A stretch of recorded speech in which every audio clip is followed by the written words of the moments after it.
call the East Bay Community Energy Board of Directors meeting for October 18th to order. Welcome. Roll call, please. Alameda County. Here. Albany. Here. Berkeley. Here. Dublin. Here. Emeryville. Here. Fremont. Hayward. Here. Livermore. Here. Oakland. Piedmont. Present. San Leandro. Present. Union City. Community Advisory Committee. They're present. Thank you. Community Advisory Committee is in the house. Yes. Working the room. Okay, we have a quorum, I'm assuming. Thank you very much. Please join Councilmember Pilch in the pledge, please.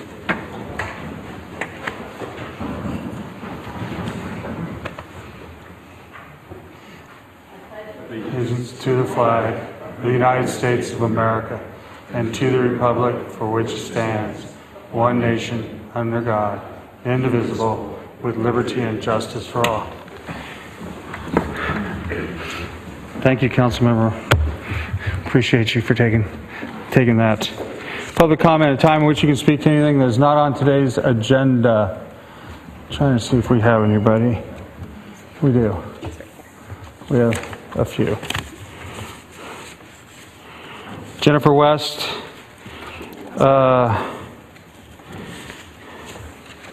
Jennifer West.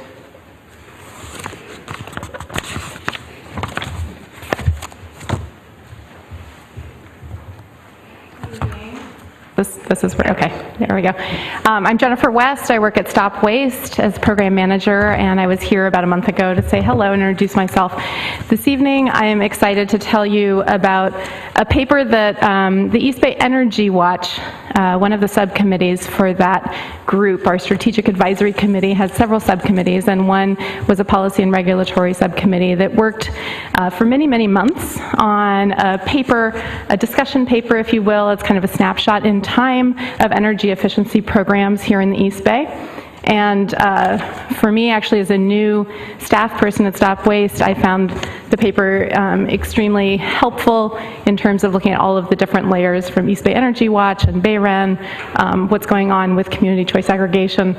So with EBCE getting ready to launch next year, I realize things will be changing, but this paper actually just was finished today. So I'll be sending it to you electronically and asking them to share it, but there's a lot of resources here, a lot of stakeholders who gave information based on their perspective, from city staff, CCA staff, other implementers on energy efficiency programs. So I just wanted to highlight that.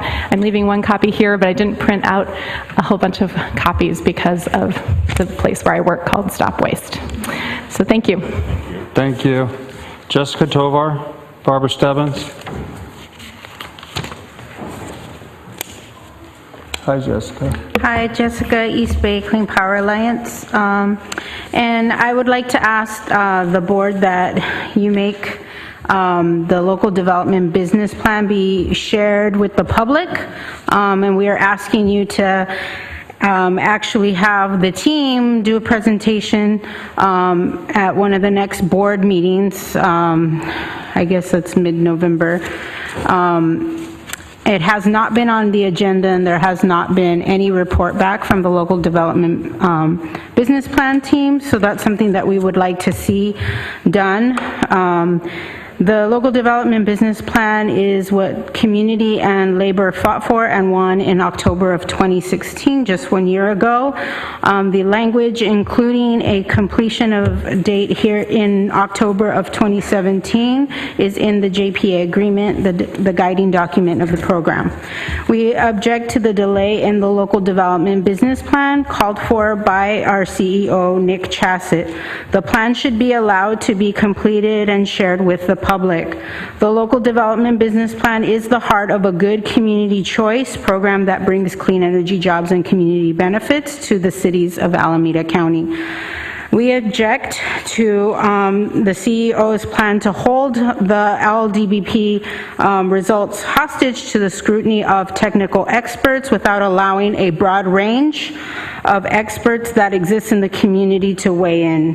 This is our community choice that we have fought for years and years in our local development business plan, and it is what makes our East Bay Community Energy extremely unique and an asset to the community.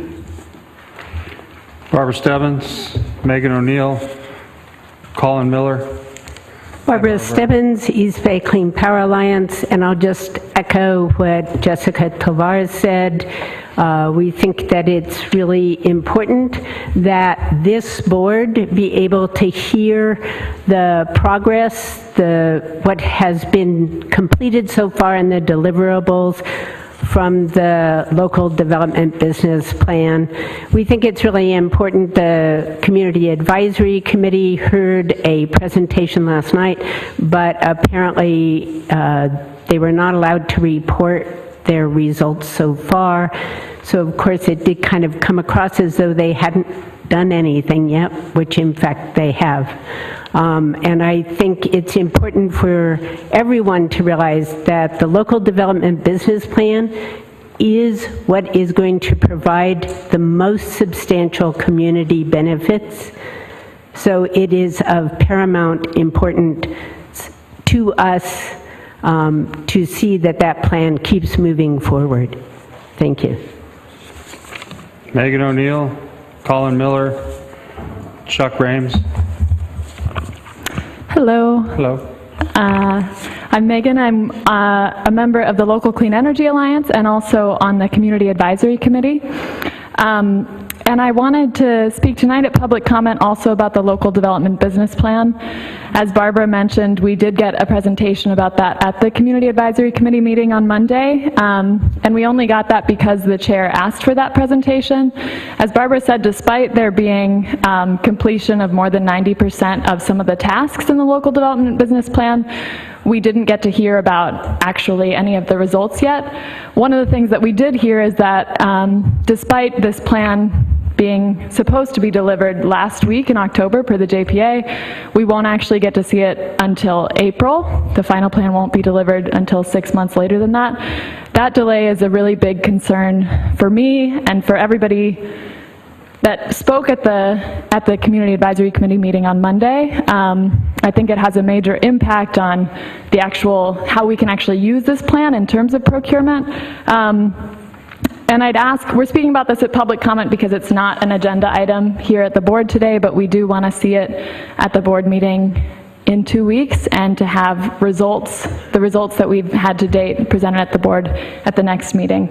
Again, this is a really important part of our program, and we really want to make sure that we're able to have this be an iterative process that we can provide feedback on, and that it's not just held for technical review before the committee and before the community gets to see it. Thank you. Colin Miller. After that, Chuck Rames. Good evening, everyone. It's good to see you all. Colin Miller with the Oakland Climate Action Coalition, and I just want to echo a lot of what my previous speakers have said. It's very important to the constituencies that I represent in Oakland that there be a local development business plan for people to see, so that people can really experience, what are the community benefits that we've been fighting for the last decade in terms of the East Bay Community Energy Program. So it's really important that that be shared publicly and that be open for communities to really understand what those benefits could be. I also just wanted to name that previously I was getting emails, the agendas and other documents for the meetings a week before these meetings. I'm not actually getting those emails anymore, and so if that could be corrected so that the communities who want to be staying abreast, staying involved, and coming to these meetings could be coming. I haven't been to these meetings in a while, but the last meeting I came to was packed. So it might be why it's not as full tonight, that those emails are not getting out. So thank you all so much. Thank you. All right, that exhausts public comment. Nick, we don't normally respond under public comment, but do you want to give me, is that public comment?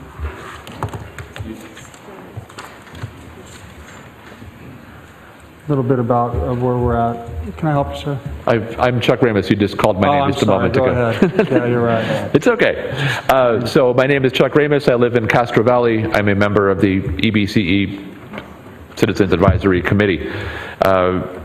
So I would echo what every other speaker has said, that there was essentially unanimous community disapproval and disgust with the lack of transparency and lack of process we learned about on Monday night. I want to speak to just a few of those points in the limited time allowed. The first one would be hiring consultants to manage the consultants. Now, it's well within the CEO's authority to hire consultants, but what he's using them for is to replace the CAC. The CAC is not allowed to see the work of the consultants. It's being handed over to a second group of consultants called More Than Smart, former utility executives, and we don't know who will then mark up, modify, and change, and it's only their output that comes to the CAC in March or April. That cannot be allowed to stand, and would ask this body to set this right. We need regular updates. We want to work iteratively and work cooperatively with the consultants that have been working on this for the last 6 months. We want to see their work. We want to be part of it. And if a second group needs to be involved, we need to see both the source documents and the red line changes so we can see what their motives and agenda might be. So we're asking this body to, first of all, help us make certain that updates from our consulting group are on the agenda every week, that we see regular updates in writing, PDF form, and that if a second group needs to be involved, we get red lines of the original and the markup. The second thing I want to speak to is this, and this may be elsewhere on the agenda. If it is, tell me. We have the sudden appearance of SMUD as a fait accompli. You're on an agenda item now. That's a different agenda item? Yeah, it's an I will agenda speak to item. that separately. So thank you, everyone. Thank you. Can you give us a little update, Nick, as to where you're at with the local business plan? And Yep. maybe how you plan to update the CAC? Yeah, so the local development business plan is clearly underway. There have been sort of two causes for delay. So in the last maybe month or so, the group of consultants came to me and said, we are having issues accessing some of the data that they need that relates to some problems at PG&E and with EES, a technical consulting firm that is working with EBCE. And so that was something they brought forward as a cause for delay. Separately, we are moving very quickly to launch, and we're quickly running up to some working capital bottlenecks. We have roughly $2.5 million that is available to us to cover all of our costs to get us from where we are today to launch in the middle of next year. 20% of that has been allocated to the local development business plan. Significant other allocations have been made to things like mailers for our phase-in. So I found myself in going through our budget in a place where in the second quarter of the year we needed to find some savings to make sure that we can do the critical items like get our data management and billing and call center up and running, and bring on and start actually the process of procuring energy. And so seeing that the process was going to be delayed into January, I asked the local development business plan consultants to identify some opportunities to push back some tasks into the February-March timeframe. That process has led to the fact that the consultants feel the document will be ready in draft form in March, and the final draft will be done in April. That being said, yes, there are sections of the reports that have been completed, and I have had a chance to review a couple of these and have been frankly disappointed at the quality of the work. And so I have been reviewing them and working on my red lines, and I have retained consultants because right now, from a sort of staff working on this, there's just me. Stephanie was brought on board. I'm not yet asking Stephanie to review local development business plan deliverables. So knowing that this is a very important document, this is really a core to what we're trying to build, I want to make sure that the product that we put forward to you, the board, to the public, is our best foot forward. And I feel like to do that, we have to ask some questions about some of the underlying assumptions. One case in point being, we have to compete with PG&E on cost. One of the sections in the report puts forward a set of recommendations that would make it absolutely impossible for us to compete with PG&E on cost if we were to pursue the path that is recommended. So to me, that's not something that I feel comfortable putting forward. That requires some review and understanding what are the underlying assumptions that are driving those recommendations. So I've heard the community loud and clear, and I'm committed to moving quickly to provide as many of these documents as can be provided publicly, and to engaging more directly with the Local Clean Energy Alliance and the CAC in my review process. I understand that those are concerns, and I'm committed to do that. Okay, can you do what you can to give sooner updates to the CAC so they are feeling a little bit more engaged? Absolutely, and certainly we can make this a standing item on the CAC agenda to walk through where we are with the local development business plan. I'm not sure that I feel comfortable right now making the commitment to put it as a standing item for this body, but that's something that I think on a case-by-case basis we can consider. But in the context of the CAC, absolutely. And Olivia? Good evening. On Monday, we spent 3.5 hours, and on that note, massive thank you to Stephanie and the other staff who stayed until 10:30 at night so that we could hear incredibly well-researched and informed testimony on 2 items, one of which is issues with the local development business plan, and one was SMUD, which we'll deal with later.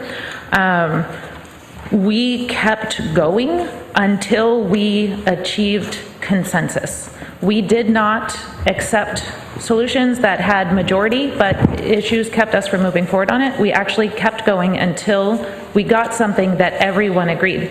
And on this particular item, there were some areas that were brought up as concerns. Every member of the public, every member of the board or of our committee, every member who's representing a constituency group was in agreement, and that hasn't happened in 26 years of public service that I've been in, so that was wild. And I really want you to hear the gravity of this. At that meeting, I asked Nick, and he has been very supportive and communicative, so I really do want to acknowledge that, for the list of people who are reviewing this local development business plan and making technical recommendations before it gets sent to us, and it is a highly problematic list. I won't go through the whole thing, but it includes folks from Tesla, who just hired, the article yesterday said 400 to 700 people, the one today said 400 to 1,200 people here in Alameda County. It includes PG&E and people who are writing articles about how to profit off of CAC assets. I really don't... To summarize what everyone said there concisely is difficult, and I'm doing my best. But this body, who has a different set of priorities than Alameda County and the EBCE, we are supposed to be working in collaboration, not just being consulted. The business plan, if you look back at what it is supposed to be, is supposed to include a series of scenarios that present us here, all of us together, with information so that we can make decisions based off of our values. It is not supposed to be a final product, so having those people distill the information before it becomes in front of us, like the final product that we purchased with our money, is a series of scenarios. It includes a series of scenarios. It's not the final decision. And if there is a problem, this is a lot of money that we've put into this, and where that money came from is us. we would like to be able to see this thing and say, yeah, this is a problem, let's hold people accountable, or wait a minute, this is only a problem if you're trying to figure out how to privatize our grid.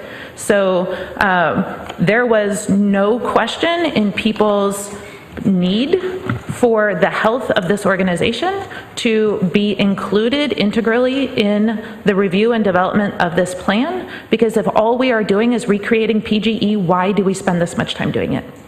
So the recommendation, like, we are asking that that this actually gets put as an agenda item so that we can all talk about the things that are concerns and whatnot, and then after that it comes up and we get a presentation from our consultants.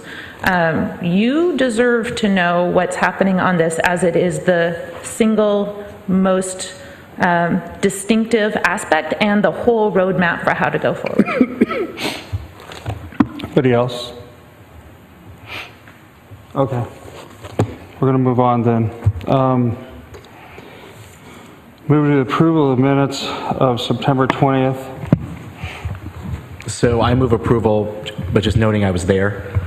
Pardon me, Jesse? The roll call doesn't list me as being present at the meeting, even though throughout the document I had made various motions and various comments. So I move approval with that one amendment that I was present.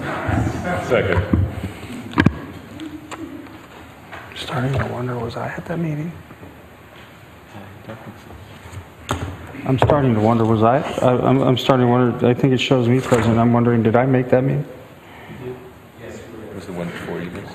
Maybe it was the one before I missed. Okay, so so the motion is amended, and there was a second by Mendel, I believe. Anybody? Is there any objection to the motion before you? Motion passed without objection. Item 5 comes with controversy. We don't even know what you're going to say yet. We have speakers. Okay. Did you say there was a public comment on item 5? Yeah, we don't even know what you're saying yet, so Okay, yes. I guess you're going to be controversial. Item 5 is the CEO report. So I'm actually going to say that item A, the wholesale energy service, we're going to be touching upon that in item 7, the discussion of the resolution. So I'm going to You're going to hold off on the hold off on that one and 7? just go to the staffing update and the contracts entered into. Okay. So on the staffing update, I have given an offer and it's been accepted for a chief operating officer. The candidate's name is Howard Chang. He's coming to us from a solar company, Sol Systems, where he is the senior director of solar origination. Prior to that, Howard worked as the director of distributed generation operations at Sun Edison. And earlier in his career was an investment banker at JP Morgan. Howard has an undergraduate degree from Johns Hopkins and a dual MBA and master's in environmental management from Yale University. His resume is attached to the agenda item. Howard's going to be starting on August 1st. I have 2 other offer letters that are out right now. And so I'm really excited, hopefully at our next meeting, to introduce those 2 candidates to you, one of whom is a resident of Councilmember Kalb's district in Oakland.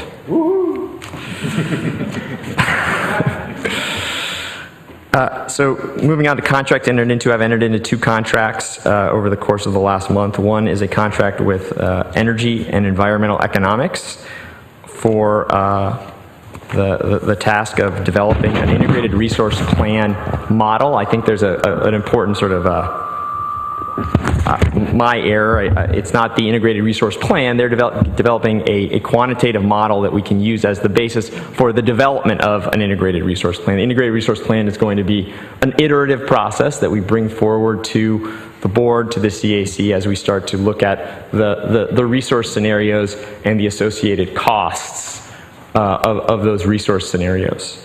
E3 is a deeply experienced energy economics firm working for many stakeholders, the state, both in the private sector and the public sector, here in California and around the country. They are responsible for, among other things, the development of the 2030 Pathways model, which is the model that the state of California has used for much of its work to move us towards 100% renewable energy. So in my estimation, E3 really does represent the very best of the best when thinking about developing zero carbon energy portfolios. And so that really is the focus of much of what they're going to do, is how quickly can we get to very high levels of renewable and zero carbon. The second contract I entered into was with Davis Wright Tremaine, which is a law firm that that will be representing East Bay Community Energy in front of the California Public Utilities Commission through the Power Charge and Difference Adjustment proceeding, the PCIA proceeding at the PUC. As you know, folks here I'm sure know, is where they're going to set what the exit fees for CCAs are.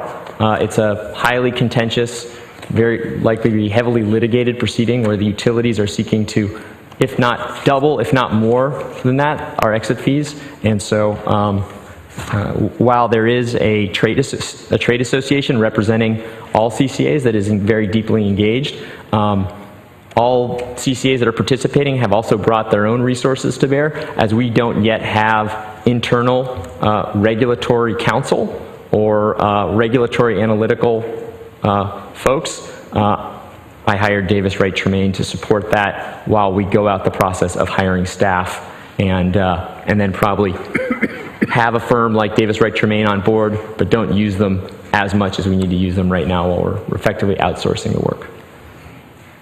Good comment. Are you done? That is it. Director Mandel. I just want to appreciate you for that last action, because the PCIA discussion is probably the biggest risk facing CCAs in general and EBCE in particular, and I'm very glad we're taking an active role in monitoring and participating in that discussion since it is so critical. So I applaud you for that one. Thank you. Anybody else? Okay, so of any of the speakers, Kelly, Stebbins, and Weinrab, did he speak to anything you wanted to speak on? Did he speak to anything that you wanted to address? He did. Okay, then go ahead. Yeah. So, Tom Kelly from Berkeley. I did want to just comment on this contract with Davis Wright Tremaine. That docket at the CPUC is probably going to run into 2019. And this contract that's been signed is for $65,000, all of which will be payable in this year. And then at least from what I read in the item, the law firm has listed its hourly rates for the work that it will do subsequent to this. So I get the sense that since this is a long-term event, that our costs to the program are going to exceed the $65,000. So my question really is since our interests are similar to other programs, why are we not able to work within CalCCA and their legal team? I think PCE might also be involved, and work through that process rather than having our own set of lawyers participating in what could become eventually a very expensive process for EBCE. Thank you. One of the issues that we face in working in the context of a trade association is that our interests are not always the same interests of other CCAs, and this is really front and center in the PCIA when you have an operating CCA that has been around, in the case of, say, a Marin for 7 years. They have procured significant amounts of energy, and so as a result, their potentially stranded costs in one potential PCIA scenario are very significant, and that's going to lead them down a specific advocacy path. At EBCE, we don't have any procurement, so we have a broader range of options that are on the table. When our counsel, who's representing CalCCA, can't advocate for one approach versus the other. They really have to be the NAD facilitating discussion. And so every other CCA, new entrant or existing, or every other, I would say, larger CCA has their own independent counsel that is representing them within CalCCA and at the Public Utilities Commission. PCE has a firm, MCE has a firm, so does Sonoma, so does San Francisco.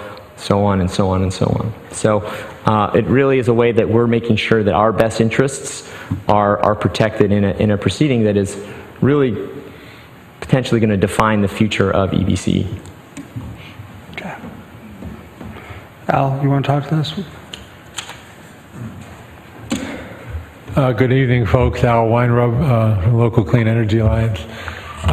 This proceeding is an important proceeding, no question about that. I guess I'm concerned about what the position would be of East Bay Community Energy within this proceeding, and you know, what is unique about what Nick is talking about. And without having any discussion about that and what our unique interests might be, it's a lot of money to spend for somebody else to decide what that would be. So I think, you know, it would be important for us to be able to have discussions, you know, about exactly what our position should be, our broad discussions. This is not just strictly a technical kind of question, but within that, I just wanted to emphasize again that this is not the only challenge that we're faced with, regulatory and legislative in the state. There will be new legislation coming up, I'm sure, next year, and then even on the docket now, there are many issues. For example, the transmission access charge issue, which we haven't talked about at all, where we're penalized because we're paying transmission access charges for generation that perhaps, or for electricity, where we're not using the grid. There are issues with respect to bonds that are being requested of new, that are being put forward, you know, proposals of a bond that a community choice program would have to post in order to, you know, to go into operation, which is 10 or 20 times higher what it used to be. There are issues that have to do with CAISO regionalization. That's the regionalization of the electricity market that the California Independent System Operator now manages California, but there was a bill in the last legislature that we fought. I mean, pretty much everybody fought against that regionalization proposal. We need to be aware of that. And also the CPUC is like right now holding hearings on what they call customer retail choice, which is essentially a way to do an end run around community choice programs. The details are not known, but it's clearly an agenda. So I'm just saying all this to say that there are a lot of issues, and we need to, and we'll be making a proposal, I'm sure, about, you know, some of these in more detail. That would be good to set up a committee of the board to be able to start to address some of these things, so any council that we have is actually informed about what our positions ought to be on these various issues. So thank you. Sorry for the length. Thank you all.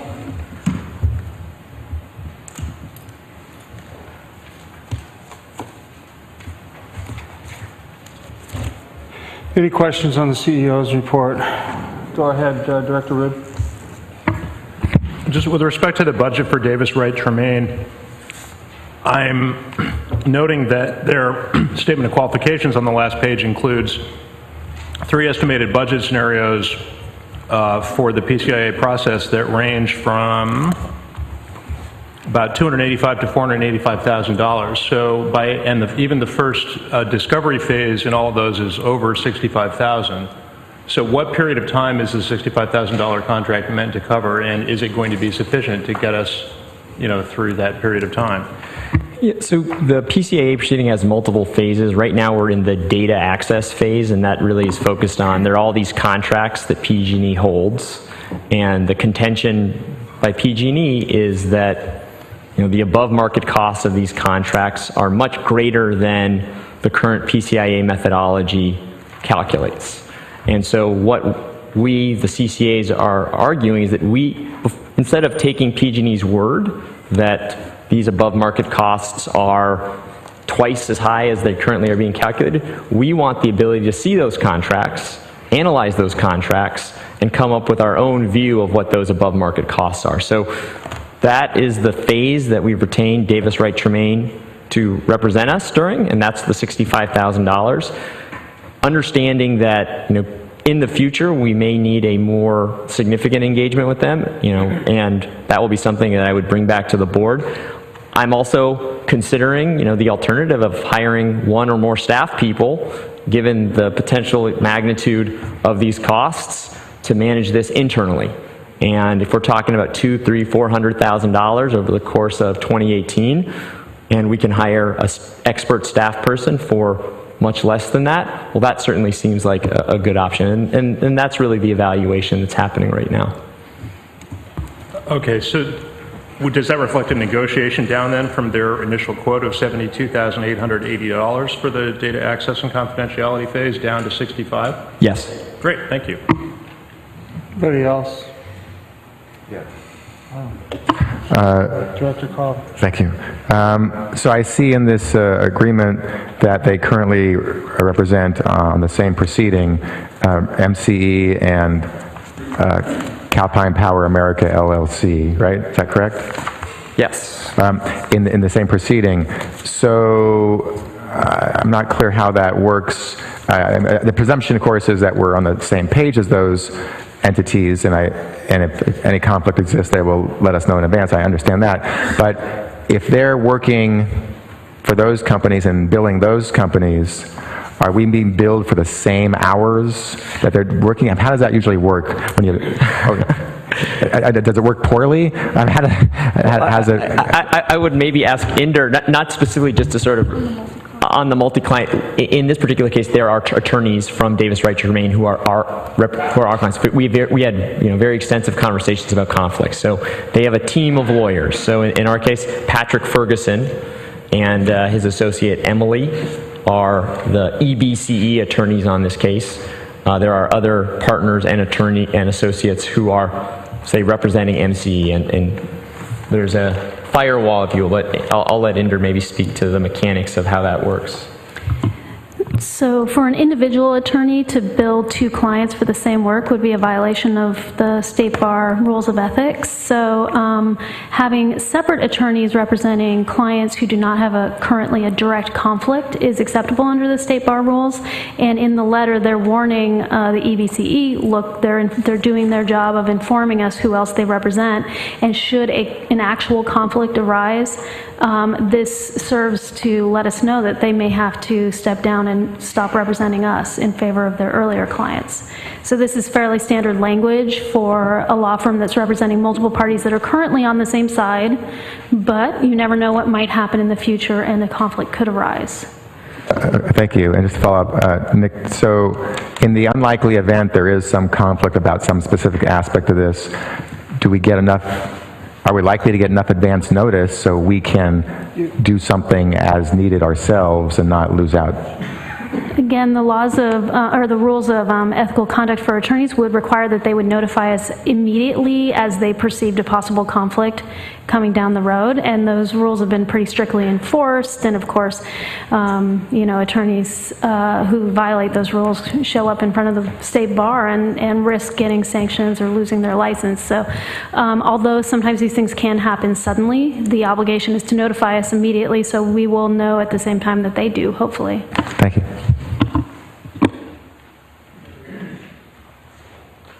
Anyone else? Okay, are we going to be able to get past the CEO's report? All right, we shall move on then, because that is not an action item unless somebody wants to move that we receive the report. It's really not an action item though. Okay, with that we'll move on to item 6. Request for appointment of Community Advisory Committee alternates. Staff report. Do you want me to do this? All right. Quite a while back, August, I think, we voted to, there was public comment? No? All right. There is a request that the Community Advisory Committee be allowed to suggest and bring forward for your vetting and approval, because I know you had a process to go through things, alternates for our positions, as these are 4-year seats. Sometimes, like, somebody can get married or be ill. And as we discovered last night, having the full representation from all of the areas of expertise and constituency groups that we represent is actually really important to fulfill our obligation to provide good advice to this board. In previous debates, this body did not decide to let CAC members have alternates, although you have them yourselves, and we are requesting that that be changed. Okay. Nick, did you have any kind of report on this? I have nothing to add. I guess the only thing I would say is that having the full board, the CAC board, it led to robust discussion, and I don't see, I think if the CAC member has the ability to designate with some consultation with the board, that it's not theoretically an issue, but I know there's some procedural matters of how we accomplish this that may lead to some, question of when it's accomplished, if we want to do multiple JPA amendments at one time, or do we want to do it on a kind of a one-off basis? So I think it's a timing question more than, should we do it or not? Okay, so are there any questions before I go to public comment? Call? Yes. I'll wait till the time. Okay. Barbara Stebbins. Busy tonight. Barbara Stebbins is a member of one of the organizations that feels it's very important to have community representation in East Bay Community Energy. Certainly we support the idea of those Community Advisory Committee members being able to appoint alternatives, so there's consistency and representation, so that we don't have problems even getting a quorum at times. And we feel that that's a reasonable request and should be approved. Thank you. So, Barbara, since you're here, can I just ask you a couple questions? Mm-hmm. Approximately how many meetings have you had? How many meetings have I been at? No, not you personally. Has the CAC had? I'm not trying to put you personally on the spot. 5? I don't know. Okay, 4 or 5. Yeah. Well, I can ask Ann Olivia. I'll ask Ann Olivia. Okay. So you've had 5, approximately 5? It sort of surprises me that it's that low, but yes, I guess. Huh? I guess it surprises me that it's that low. Is it that because you're having so much fun? So much fun. Okay. and so do you know how many times that you've had a problem getting a quorum? I think one of the things the staff report is lacking is the attendance record that we could have perused maybe, and to try to figure out if it was an issue. So we meet before you do, and sometimes twice, as these meetings are now frequently twice a month. We will meet once and previously twice in between each of your meetings. While we have made quorum each time, and every member of our group is really dedicated to be there, and when someone misses one, they feel terribly about it because they're really behind. Not having that group's voice when we make decisions is way more problematic than not having quorum. So Monica has an amazing amount of information about procurement and policy that none of the rest of us have. Her voice, if she can't be there because of a family health issue, somebody that she feels has her knowledge set, like, we need them in that room because we need their voice. It is just as much a travesty to not have a city represented when we're discussing something and taking a vote that really matters, as it is not to have a constituency or skill set represented at that table. And that is why we're asking. We really do try and get to the thing that everyone agrees on, to have the most informed decision possible. And missing that input, it weakens the strength of the advice that we bring to this board. Last night was great. Yeah, I don't know what the attendance is of everybody, so it would have been more helpful. Anybody on this end? Jesse, is that your light or is that Ruth's? Hi, Go ahead. Scott. Go ahead, Director. Yeah. Go ahead. It's a long way for me, and I'm wearing glasses that don't work very well, which is why I'm spending a lot of time looking at the screen. It's a little easier for me. Okay. Sorry, I had a point. I had a question. Happens to me all the time. Forget it. It's all right. I'll come back to you. Al? What I'd say is that this seems like a reasonable idea for the board to consider. We had a reasonable suggestion last time for a JPA change, and what I said at the time, and I'm going to say again, is that unless there's something that's, hugely compelling, what I'd suggest is that we sort of collect these 3 or 4 ideas and review them all at once and ask for one set of JPA changes, because changing the JPA document requires that we go back to every single individual city and they all have to vote for it, and it probably has to be, a supermajority or unanimous. And so we don't want to just do that, every other month. But I would think that in, 6 months or so, when we have 3 or 4 of these little changes, that would be a great time to review them all, make the change, and then go through the procedural process of asking the cities to ratify it, cities and the county to ratify it.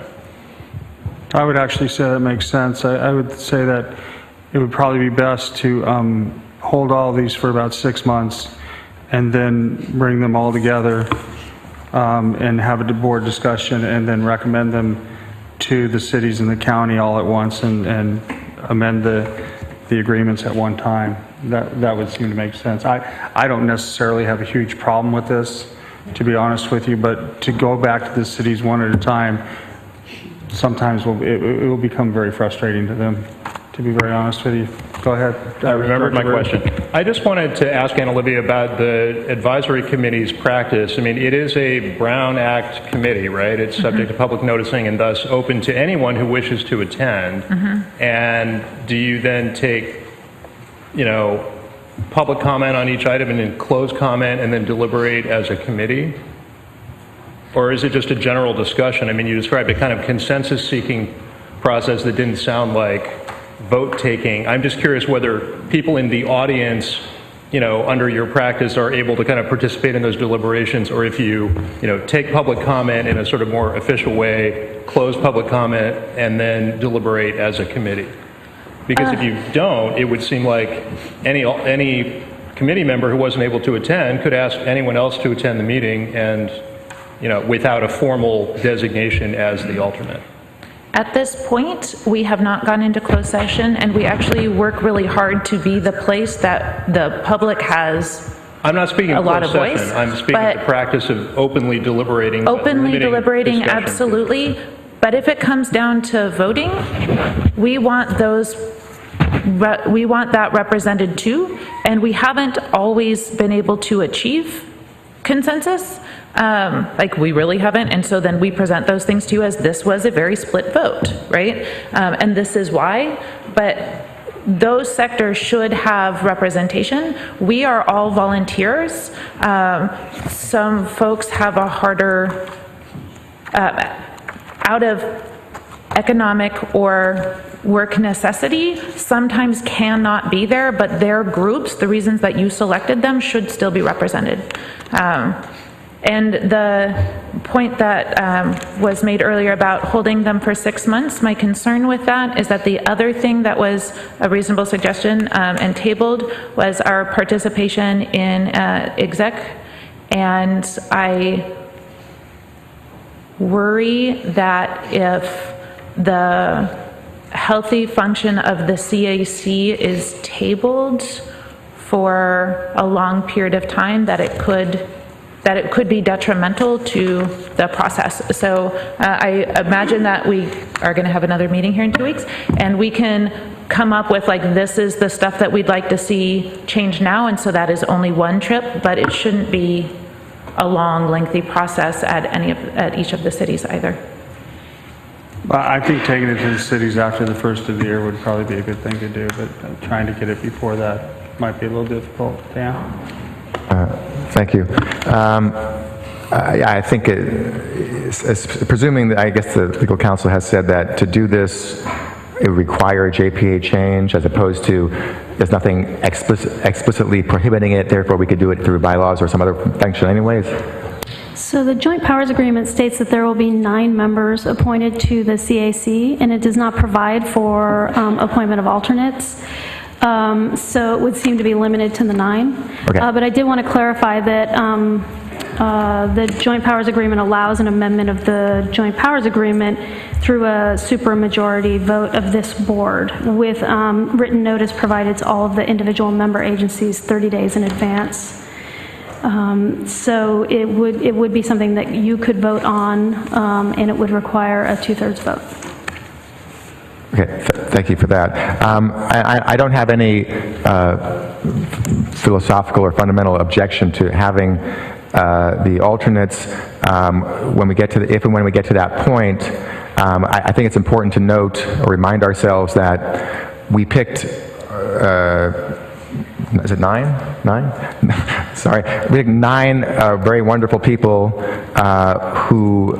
The group of 9, because of a range of expertise and backgrounds and geographic diversity and other diversity as a group. And so I would, if we go forward with this, if individual commissioners are coming up with their own recommended alternates, I would want that group of 9 alternates to come to a ad hoc committee like we did for the original 9 for us to vet.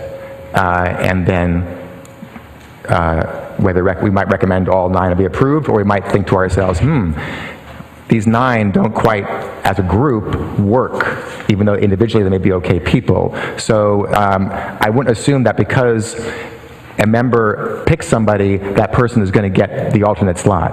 That you should not think that, even though it's likely to happen. No one should think that's a definite. And so there'll be a process, and the board or the subcommittee of the board and the full board will have a significant say as to who those group of alternates are. And we might even go back to some of our original applicants and pick a couple people from there and recommend those. So just the whole process. Okay. And to Anybody else? clarify, there was some opposition to. I'm sorry, who's trying to talk? Was it Anna Olivia? Go ahead. Was that you? I did. I just wanted to clarify that some members of our committee didn't want alternates. And so I also want to make it clear that people would not be required to have alternates if they didn't want them.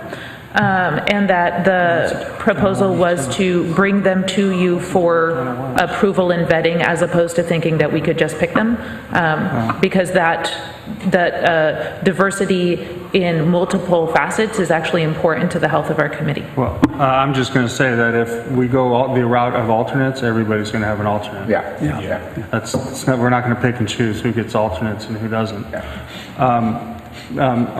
Biddle, you want to say something? Well, Bacon? Just something real quick, just clarification. They would select, but the board still would have to appoint. Yeah. Okay. Bacon. Yeah, I think this is a pretty simple request, and I mean, every other board and commission I sit on, we have alternates, so I don't see a problem with this.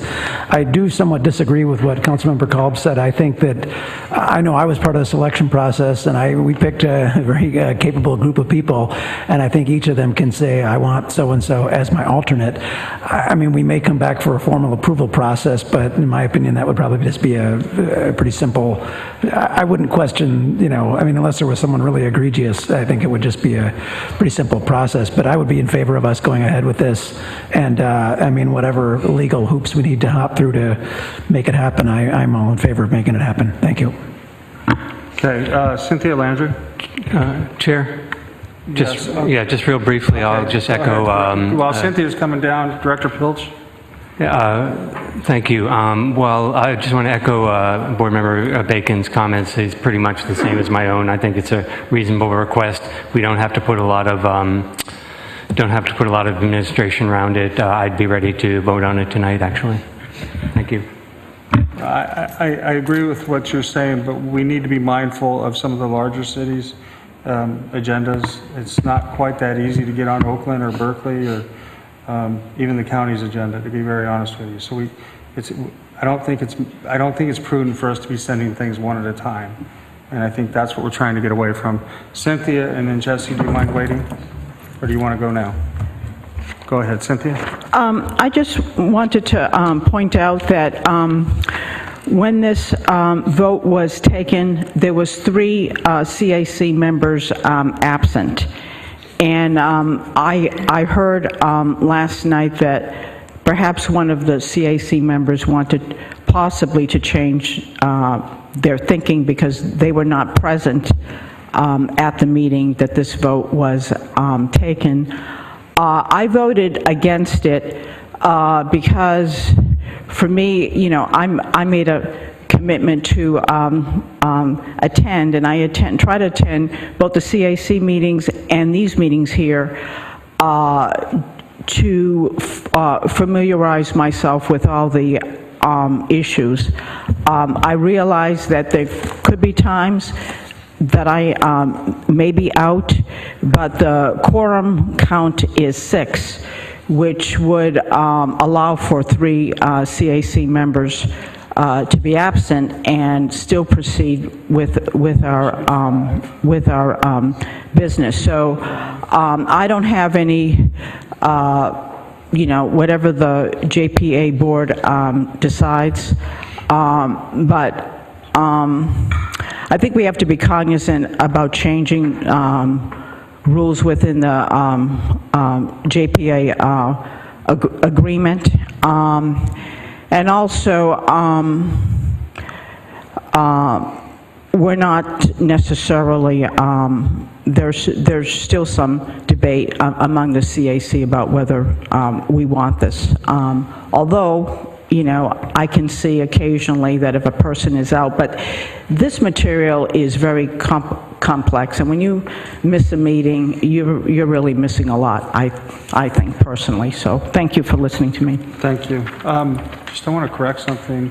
In there, quorum would be 5, wouldn't it? 9 members, a quorum should be 5, yes. Yeah, so the quorum would be 5, not 6. So I just so you know that. And then it seems to me that the last speaker reinforces why we should not deal with this tonight, because it seems to me, evidently they had 3 people missing, and they probably should have this discussion again when they're all there and try to, I'm sure they're going to come up with a consensus, or they're going to come up with a majority vote to probably go ahead and move forward with alternates, but it seems to me they should have a discussion and try to all get on some sort of the same page.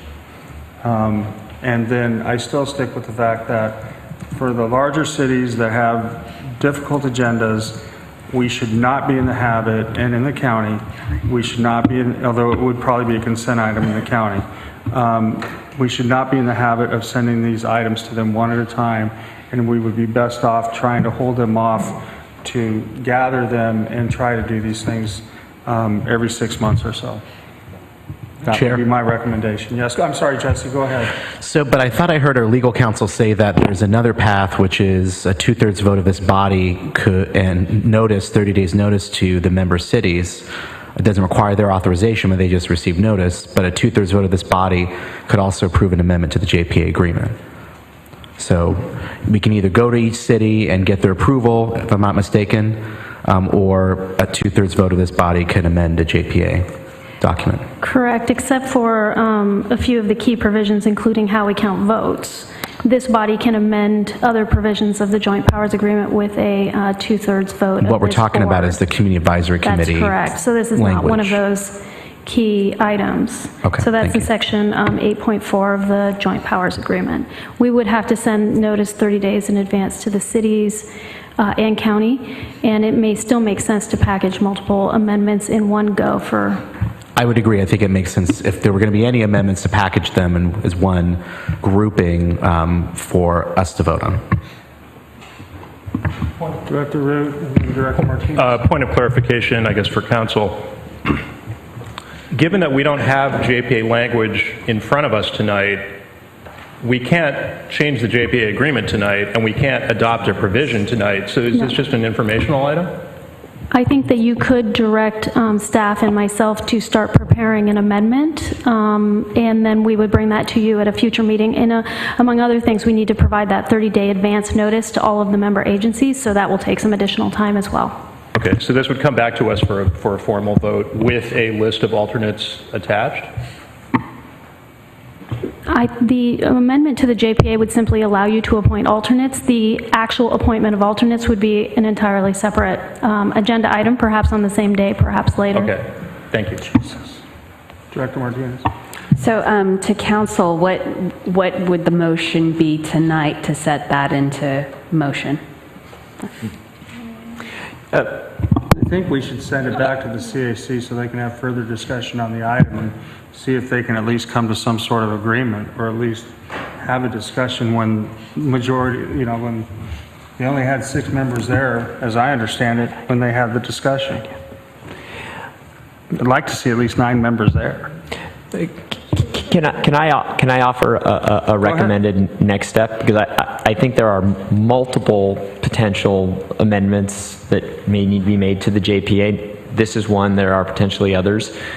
Why doesn't staff with council sort of take it back to say, all right, let's spend the next 2 weeks coming up with a list of potential JPA changes. This one, it could be 2 weeks, it could be 4 weeks. We will then bring that list of 2, 3, 4 items to the group to say, all right, it's this item, it's this item, this item. There will be an opportunity for discussion and then a decision. Okay, we want to make these changes. That would then trigger the 30-day notice. The 30-day notice would be given, and then after 30 days, the board would come back to vote on those items. I believe that would have to be the process, right, because of the 30-day notice requirement? I was going to suggest something similar, which would be essentially a study session for the board to provide direction to us on some of the individual amendments that we've heard about. And then at that point, we would provide the notice to the member agencies. Unless the board would like to go forward with simply the alternates for the CAC tonight, since that was on the agenda and you could give us direction on that. But we've heard several other suggestions and we may have some more of our own. So another option would be to bring forward this as a separate item with full notice to the public of all the different possibilities. I agree with most everything you said. I don't even think we need a special study session to do it, though. So, Al? I really don't want to rush this through. We've had 2 meetings, right, and 2 changes that have been recommended. I'm betting there's going to be some more in the next few meetings. I really don't want to get into the habit of having to do this every 3 months. So can we wait a couple months, the beginning of the year, and see what the changes that we've collected, review them all, have the staff, take the time to do the work and have the recommended changes. We'll have language that we can look at. But let's do this right. I mean, as Director Reed pointed out, the CAC is functioning well, and people can participate even if they're not formal alternates. So it's not like we have something that's urgently broken that we need to fix urgently. So let's not. There are other things we need to rush a little bit, and this is not one of them, in my opinion. So let's do it at the beginning of the year, please. We don't even know what the attendance is before us. We have no attendance sheet. We don't. Go ahead. I just want to support that. I don't think we need to rush this. I'd much rather, we don't know what's going to come up at these next meetings. And if it comes up, then we've got something else to document and go back and change. I think we just hold out and we come back and review this in the first of the year. If the group wants to start some kind of review process and start making their recommended changes, they can go ahead and do that. In conjunction to us having the next couple months to continue these meetings, and then we can come back and put the 2 together. We pick up some more changes in these meetings, but I definitely think we should wait this thing out. So, go ahead. Maybe then in the next 2 meetings, my intention is to bring forward a variety of policies to put in place for EBC covering a variety of issues. Maybe the takeaway is to develop a policy for sort of a regular phasing of JPA changes. Perhaps it's every 6 months. So bring a policy for, say, every 6 months, we will kind of bring things, aggregate things, bring it to the board for approval, and make those changes. Obviously, if there's an emergency, we can deviate from the policy. And that's something that we can put together very quickly, 2 weeks, 4 weeks, and at least then there's a clear schedule for an approach to doing this or doing it systematically. So I was just going to say that I think that's a really good approach, but I also want to, I don't think it needs to be a vote. I think it could just be, this is just informal direction to the CEO that to start thinking about what those amendments could be aside from the CAC amendment, so that come January, we have that package that we can look at. I agree. That's just direction. That's, I think, where we're going to go. Is everybody okay with that? Okay. There you have it. You have your direction. Okay. Then we'll move item 6 to that direction, then we'll move on to item 7.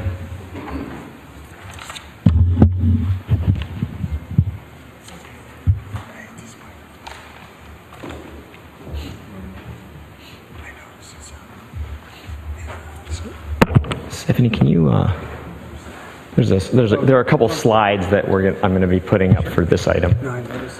Okay, great, thanks. So before I jump in, I'd like to just acknowledge Arlen Orchard, the general manager for the Sacramento Municipal Utility District, and his team who have come down here to join us today to share some of their perspectives and walk through their background and expertise. So to start, in our implementation plan, we stated an initial intention for the first phase of launch to be in May, but really to start a serious phasing in September. I heard loud and clear from this board and from the community that we need to move more quickly. As I've dug into the financial projections, that mandate has become more clear to me. Bringing on our commercial industrial customers in September would result in losing all summer energy revenues. That would cost EBC up to $20 million. If you remember in the implementation plan, there was a projection that we would need up to $65 million of working capital. With our consultants, we reran the numbers looking at a more aggressive phase-in of bringing our commercial industrial customers on in May or June. Our working capital needs were reduced down to roughly $40 million. So that's $20 to $25 million of effective savings. Really, that means us getting to be in cash flow positive much more quickly and starting to be able to sort of standing on our own 2 feet. So the reason I have this chart is really just to illustrate the fact that with every passing week, we face increased risk of being able to achieve our May-June 2018 launch date. And frankly, that timing, that need to move very quickly is the fundamental driver behind my proposal to you all to select and enter into contract negotiations with the Sacramento Municipal Utility District for both data management and call center services and wholesale energy services. I really believe they're the right partner for EBCE to deliver on our promise to Alameda County to launch EBC and get ourselves in the strongest financial footing possible. For my first day on the job, I've always looked at SMUD as a model of what I want to build here at EBCE. Excellent customer service, commitment to clean energy, focus on delivering solutions that meet their local community's priorities. This is a publicly owned utility that has an elected board that's focused on serving and delivering value to the residents of Sacramento. That is a value that we share for Alameda County, and that shared value, I think, is something that is really unique.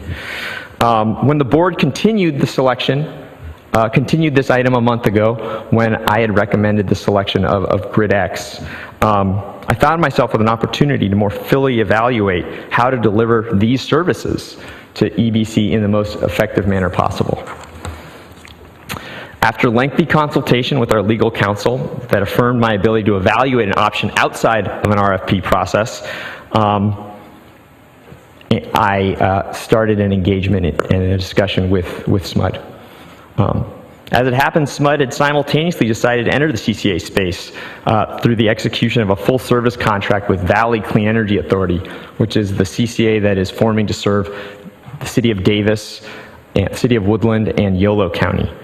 After a variety of discussions with SMUD staff and their general manager, Mr. Orchard, they indeed expressed interest in pursuing this opportunity, and we began some in-depth discussions.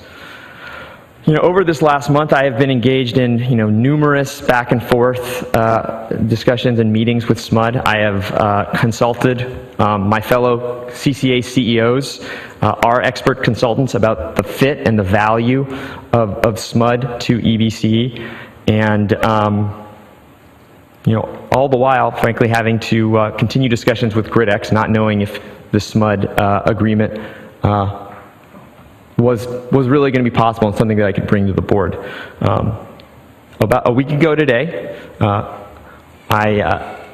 SMUD, I arrived at a tentative agreement that I felt comfortable enough to bring forward to the board for your consideration and potential approval. And that's really where we are. I believe that SMUD offers EBC really the best of both worlds.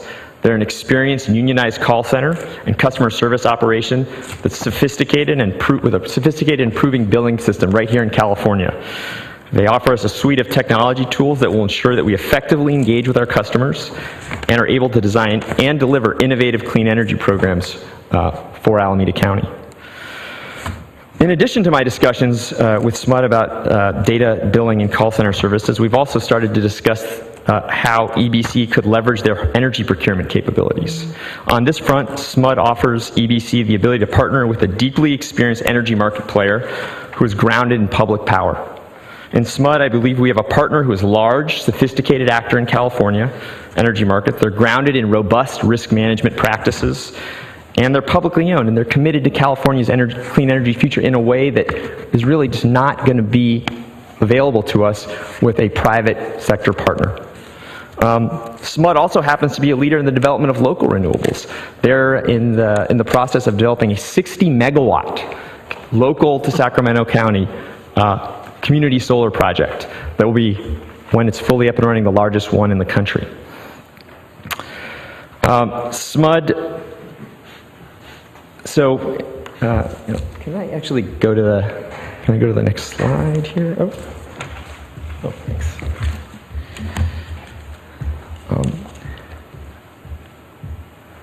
So I'm the first person to acknowledge that the process for getting SMUD here is not conventional and would have benefited from more robust public participation. Part of the strength of EBC is our commitment to the community. And on this matter, I don't think that I've really lived up to that commitment. And I apologize for that. And I recognize that I need to do better. But the challenge that we have in front of us is we have to move extremely quickly to be able to realize the benefits of launching next summer. And that's creating a tension. That being said, I did my homework with SMUD, and I spoke with a variety of other CCAs that have done work with SMUD and with other potential vendors to check and compare their pricing versus others. In the context of data management, billing, and call center, we have the proposals for Calpine and for GridX. So on a cost basis, we can compare on an apples-to-apples basis what SMUD's proposal would be versus Calpine and versus what GridX offered. Do they support our launch date? Yes, they support our launch date. Are they experienced? I think their experience really speaks for itself, and I'm really looking forward to Tracy from SMUD speaking to everything that's going on at their call center and why they are rated #1 for 16 years running here in California as providing the highest customer service of any utility.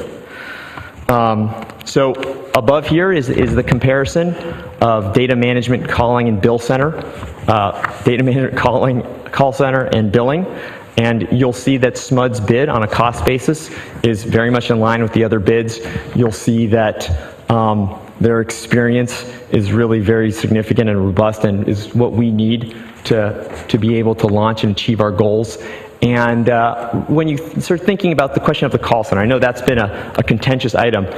One thing you get with SMUD is, yes, this highly rated call center. It's a fully unionized call center based in Sacramento. That means that we can get in our car any day, drive up there, and I actually encourage any member of the CAC, the public, or the board to do so. We'll be organizing that. They also are committed to supporting a build-out here in Alameda County, and I think the discussions that we've had with them have been about building an in-house customer service center that is in our office where we employ EBCE employees to deal with the most complex customer calls, to really think about how do we market our energy programs. And this is staff that will be directly trained by SMUD and will work for EBCE. On the wholesale energy side of things, as you'll see here, we really have sort of 4 points of comparison. One is another SMUD proposal. The other 2 other proposals are with the Energy Authority. You'll note that there, isn't any. There are no large Houston oil and gas companies up here. We don't have a point of comparison with say, Shell. Not to say that Shell doesn't do great work, but I think that given the values of this organization, if there's a way to work with a public power entity that is focused on the same goals that we're focused on, well, that should be our preference. And if we can't deliver that, then certainly we're going to go out to the market and look for alternatives. But I think in the Energy Authority and SMUD, you have those alternatives. So that really was why I was focused on these 2 entities as our partners. You'll see that for the contracts that have been executed on a per megawatt hour basis, so the volume of sales, what SMUD has put in front of us is the lowest cost bid. I will acknowledge, though, that the Energy Authority, in some initial conversations I've had with them, have stated that they would offer a lower cost product than what SMUD is offering. What I will say is that in energy procurement, least cost is not always best. We're talking about a very small percentage of our total energy cost, and having a partner who, again, I can drive, or the staff working on power procurement can drive 90 miles. They're sitting at the trading desk next to experts at SMUD who've been doing this for decades, learning how to do it, engaging in discussions around what our strategy should be. I expect that we're going to be able to actually deliver savings through this partnership that are going to more than outdo the potentially small incremental cost of SMUD relative to what TEA would provide. That said, TEA is a great vendor, and it would not be a loss for us to work with them or a similar public power entity in this space. So finally, I think that there are a lot of tangible benefits to a partnership with SMUD, but there's some really important intangible benefits that I think is really important to touch upon. Capacity building, I think, is first and foremost among them. We're building a team. And we're building a team. We're bringing in people with significant subject matter expertise, but there are very few examples of building a retailer, a municipal retailer, public power entity from scratch over 7, 8, 9 months. That is a tremendously challenging task that we have in front of us.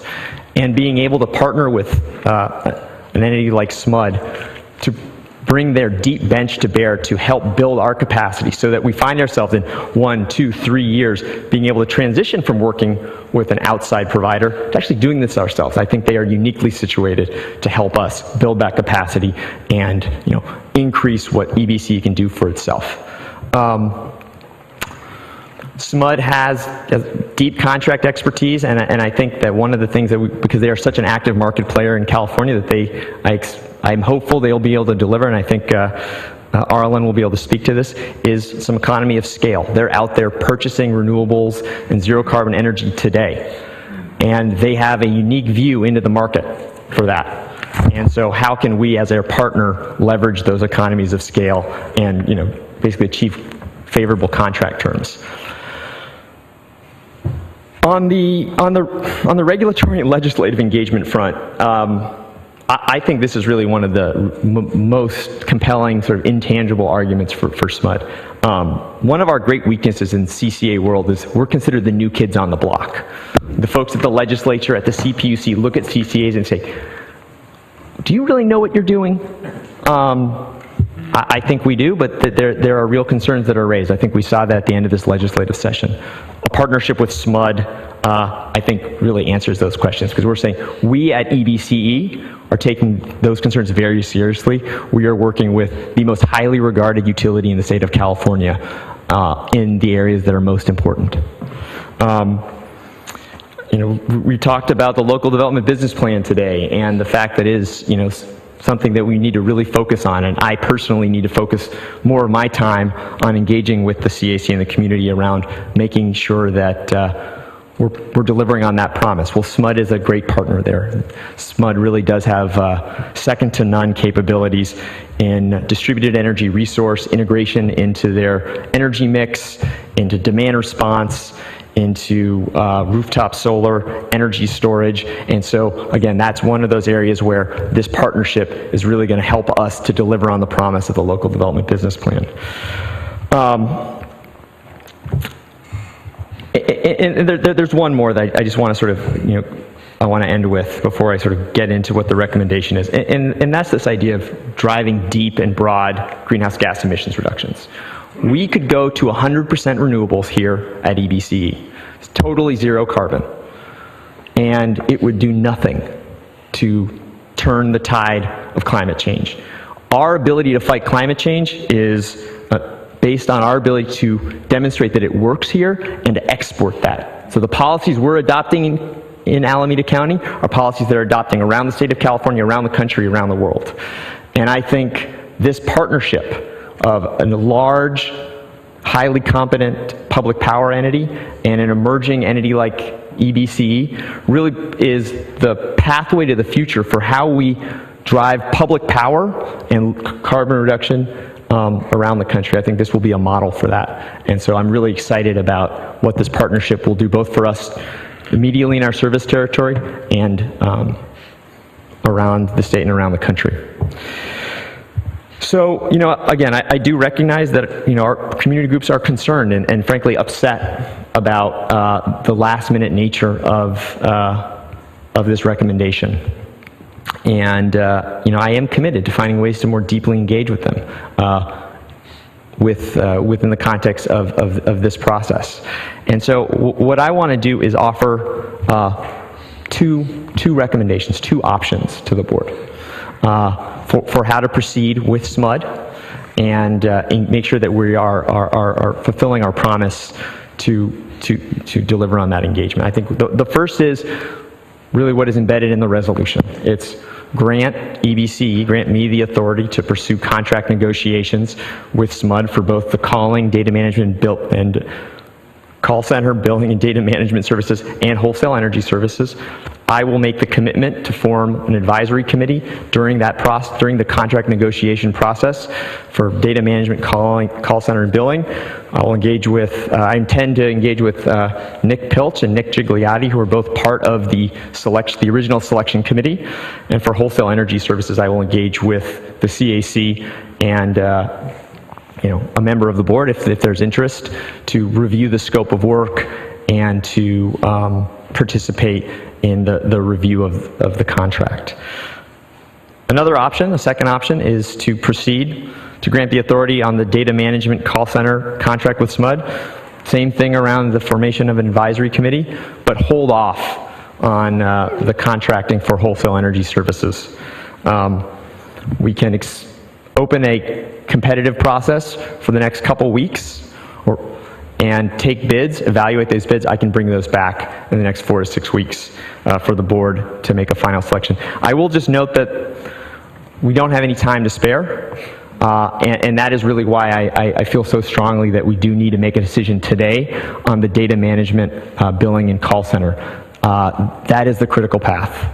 We need to get in front of PG&E this week, next week, to start to get the integration up and going to ensure that we're able to achieve our June launch. Wholesale energy management, a few more weeks, okay, we might be able to get by with that, though, again, I feel strongly that the value is there for SMUD, the alignment is there for SMUD, and so I do ask that we pursue a contract with both today. And with that, I'd like to actually ask Arlen Orchard up to make a few comments and introduce a few members of his team. Great. Thank you, Nick, and good evening, everyone. It's a pleasure to be here tonight, and I'd like to acknowledge the East Bay Community Energy's board members and Nick, who's been great to work with, and thank you for the opportunity to speak tonight. So on behalf of everyone at SMUD, I want to start by saying how excited we are about the opportunity to partner with you all to help you achieve the energy future you envision for your communities. Before I get started, let me introduce the SMUD team members who are here with me tonight. Vicki Zavatero, who is our Director of CCA Services, who is leading our CCA partnerships. Tracy Carlson, our Director of Customer Care, who I'm going to ask to speak specifically to that issue after me. And then John Olson, Director of Energy Trading and Contracts. And then Olaf Bystrom, who is our Manager of Research and Development and Distributed Energy Resources. So why SMUD? So first, I'd point to the alignment of our respective missions. Like East Bay, SMUD is committed to local self-determination and public power.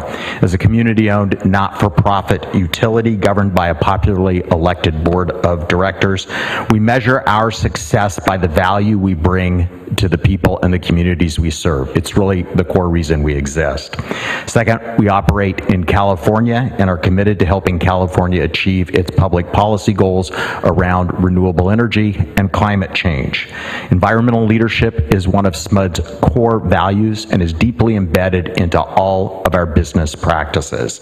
We're a recognized industry leader, an award winner for innovative energy efficiency programs, renewable power technologies, advancing electric transportation, and for sustainable solutions for healthier communities. SMUD was the first large California utility to source 20% of its energy from state-classified renewables, and our power supply is currently more than 50% carbon-free. Our board has adopted, prior to the state of California's adoption, the most aggressive carbon reduction goals for a utility in the state of California, and is still more aggressive than the state goals. We've completed hundreds of R&D demonstration projects over the last 20 years in areas such as electric transportation, energy storage, energy efficiency, distributed generation, and local renewable development projects. Solar Shares, our community solar program, which Nick referenced, is on track to become the largest in the nation by the end of 2018, and we expect to have as much as 100 megawatts under contract for our local community solar at that point. Our green pricing program, Greenergy, is nationally recognized with more than 72,000 of our customers participating in our green pricing program. Third, with a proven track record of more than 70 years in utility operations, SMUD is uniquely positioned to provide the services to you all to achieve your mission to deliver cost-competitive, clean electricity, product choice, energy efficiency, and greenhouse gas emission reductions for your region. The size and scope of SMUD's operations mean we can provide the services required to support the successful operations of East Bay as you start up. Our services, as Nick mentioned, include data management and call center services, as well as wholesale power services. These are really SMUD's core competencies, something we excel at 24/7, 365 days a year. In addition, as you think about your future and the goals you have as a board and as your communities have, we can support future load and customer growth and assist East Bay in meeting your customers' evolving demand for clean and innovative energy-related products, services, tools, and information, things like distributed energy resources, community solar, and the expansion of electric transportation. Again, we appreciate the recommendation and confidence expressed by your staff. We look forward to partnering with you to put you front and center with your customers and communities to deliver the value to them. So I want to introduce Tracy Carlson. She's SMUD's Director of Customer Care, to provide a couple of comments about our customer care options, and then we're happy to answer any questions you might have. So thank you. Thank you.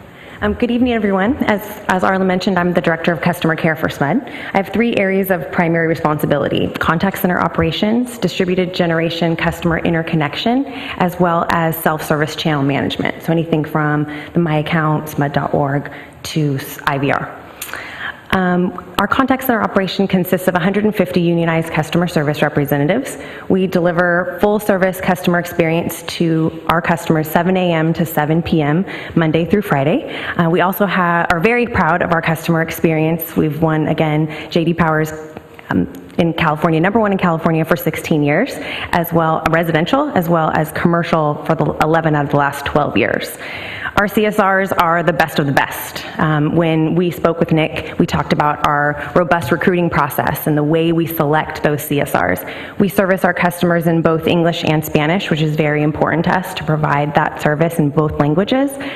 We also discuss the most challenging of customer situations, whether it's PV monthly billing to any unique pilot programs and offerings that our SMUD organization offers to our customers.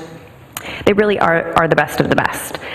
We would love for you to come visit our contact center anytime, and we're here to support you in your efforts to develop your own customer experience strategy locally and partner with you. If you have any questions, I'm happy to answer those. Questions?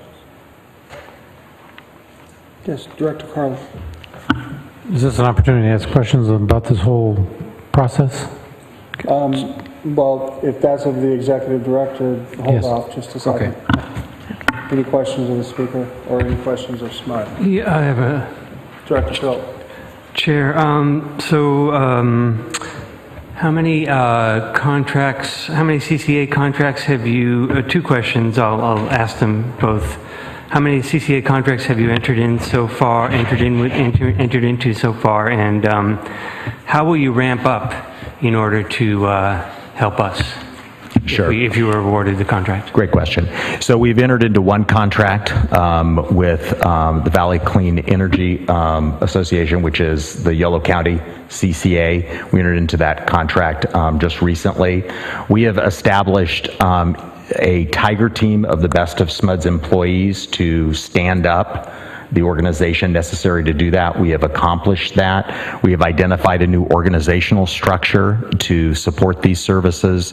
Tracy has identified a strategy for the call center, which would include a dedicated group of call center reps to service the CCAs, so there would not be a conflict between SMUD servicing its own customers and then providing stellar service to CCA members. The wholesale power part of the business is something that is easily translatable for CCAs. It's just about purchasing power. It's about negotiating renewable contracts, et cetera. So we'll be leveraging our existing staff to do that. There are some additional staff that are being retained to deal with the complicated settlement and scheduling that has to occur with the California Independent System Operator. It's stuff we do already, but we are going to bring in an additional resource to do that. Anybody else? Anna Olivia? Thank you for coming to speak with us today. One of the core issues for our community is the development of local jobs. How many new employees are you looking at bringing to Alameda County, and what is the timeline for those job creations? So what we've talked to with Nick, and I'll let him chime in, is that we are committed to working with Nick to develop a customer experience strategy, which would include a facility here in Alameda County that would be East Bay employees, but they would be trained and supported by SMUD. So we're in the early discussions around what that would look like, but it's a commitment that we've made once we move into the contract. And you know, I think that it's hard to specifically put a finger on how many positions are going to be created and exactly what time frame. From the market research, or really the discussions we've had with other CCAs about their full service call centers, not a sort of a tier 2, you're typically seeing between 1 and 2 call center operators per 75,000 accounts at steady state. So that's the number that we've benchmarked from talking to Sonoma Clean Power, Peninsula Clean Energy, and I think Marin Clean Energy. So if you think about that in the context of East Bay Community Energies. That'd be 8.4 to 12. So 75. Yeah, so you're looking roughly at between 8.5 and maybe 15 at the top end. Totally. So that would be the total for all calls. Given the strategy that we've discussed here, you know, we would maintain SMUD as our frontline call center, and we would then make a determination as we think about sort of programs and assess call volume to determine how many people would be hired in our customer service center. Again, benchmarking against what other CCAs are doing. Sonoma Clean Power currently has a single operator who provides these services for 200,000 accounts. So if you think about that, if you gross that up to the number of accounts, you're talking 3 to 5 people. So 3 to 5 people as compared to a total need of between 8 and 16. It's probably not an unreasonable number. I think that, again, it's going to be hard to sort of put a specific finger on that until we're actually in this and doing it. But that doesn't, sorry, let me clarify the question. That would be the number of call center employees, and I didn't hear from that, whether they would be in Alameda County or remain in Sacramento. I said the total number of employees, so that would include data management and other support services. I'm sorry for it. So initially, the idea is, or at least what we proposed, is that the call center would be run out of SMUD's call center so that we could leverage those economies of scale and manage it effectively and ensure adequate training. Our commitment is to work with Nick to look at what would make sense with regard to supporting some level of customer service here in Alameda. Part of what you'll want to look at is the level of calls that are associated with your CCA. It varies from CCA to CCA, and so that will determine the number of employees in the call center that you need. We have talked about it would make sense to have those calls that need to be escalated come to you all so that there can be resolution locally to those. Also, to look at things like, would you want a strategic account advisor who would work with your business customers to make sure that their needs are being met because they're a big driver of the revenues that you will need in order to successfully support CCA services. So I think we're going to help you study it, we're going to help you plan it, we're going to help you put it together, but initially we are planning on providing those services from SMUD. And then all the customers or the frontline would remain there. The last one is the union, so the frontline calls would always be in Sacramento. The union that you have, what is its name? It's the SMUD Employee Association. It is a union that was created by SMUD employees many, many years ago. It is recognized under state law. It, as a union, is it affiliated with the AFL-CIO? It is not. It's an unaffiliated union. It has cooperated with local unions in the past. It has successfully negotiated contracts that mirror and match the benefits associated with the IBW 1245, which is the union that represents our field force employees. Director Carlin? So could SMUD have bid on the RFP to begin with? I think the timing was an issue for us. We were actually not aware of the RFP at the point it came out, and this is we were working with Yolo County and looking at additional opportunities, and that's when we were connected with Nick. So it was a timing issue, quite frankly. Because you didn't know that it was out there? We didn't know it was out there, and this is a decision that we've made to move into CCA services in the last 5 months. So we're obviously doing some internal planning, working with Yolo County to develop their plan and moving forward with them, and making sure that we had the capacity to deliver services to another CCA was most important, because we're not going to make a commitment to a community unless we are sure we can deliver on it. So let me ask the CEO, if we approve the call center and the billing and we put off the wholesale services, energy services, you talked about the option 2, how would you contract with somebody to provide that in a later date? Another RFP or what? So yes, there is an RFP that was issued, and again, given the timing that we're facing, I made the decision to proceed with SMUD, but I think what we would do in that case is we would extend the RFP by a week or 10 days based on some feedback we'd get from some other market participants to ensure that we get bids those would come in, I would guess, over that 10 or so day period. And then, we would review those, we'd develop a short list, and we would come back to the board with a recommendation for who we select based on the review and scoring of those proposals. Okay, thank you. I'm just curious if, I'm assuming that the influx of the EBCE business would require that additional people be hired. Is that correct? Yes, I mean, part of what SMUD is looking at is how do we optimize our existing workforce to the extent possible, quite frankly, to best use but there will be additional employees hired by SMUD to do that. Okay, so and you did mention that you're working with Nick to bring a call center to Alameda County at some point. That's correct?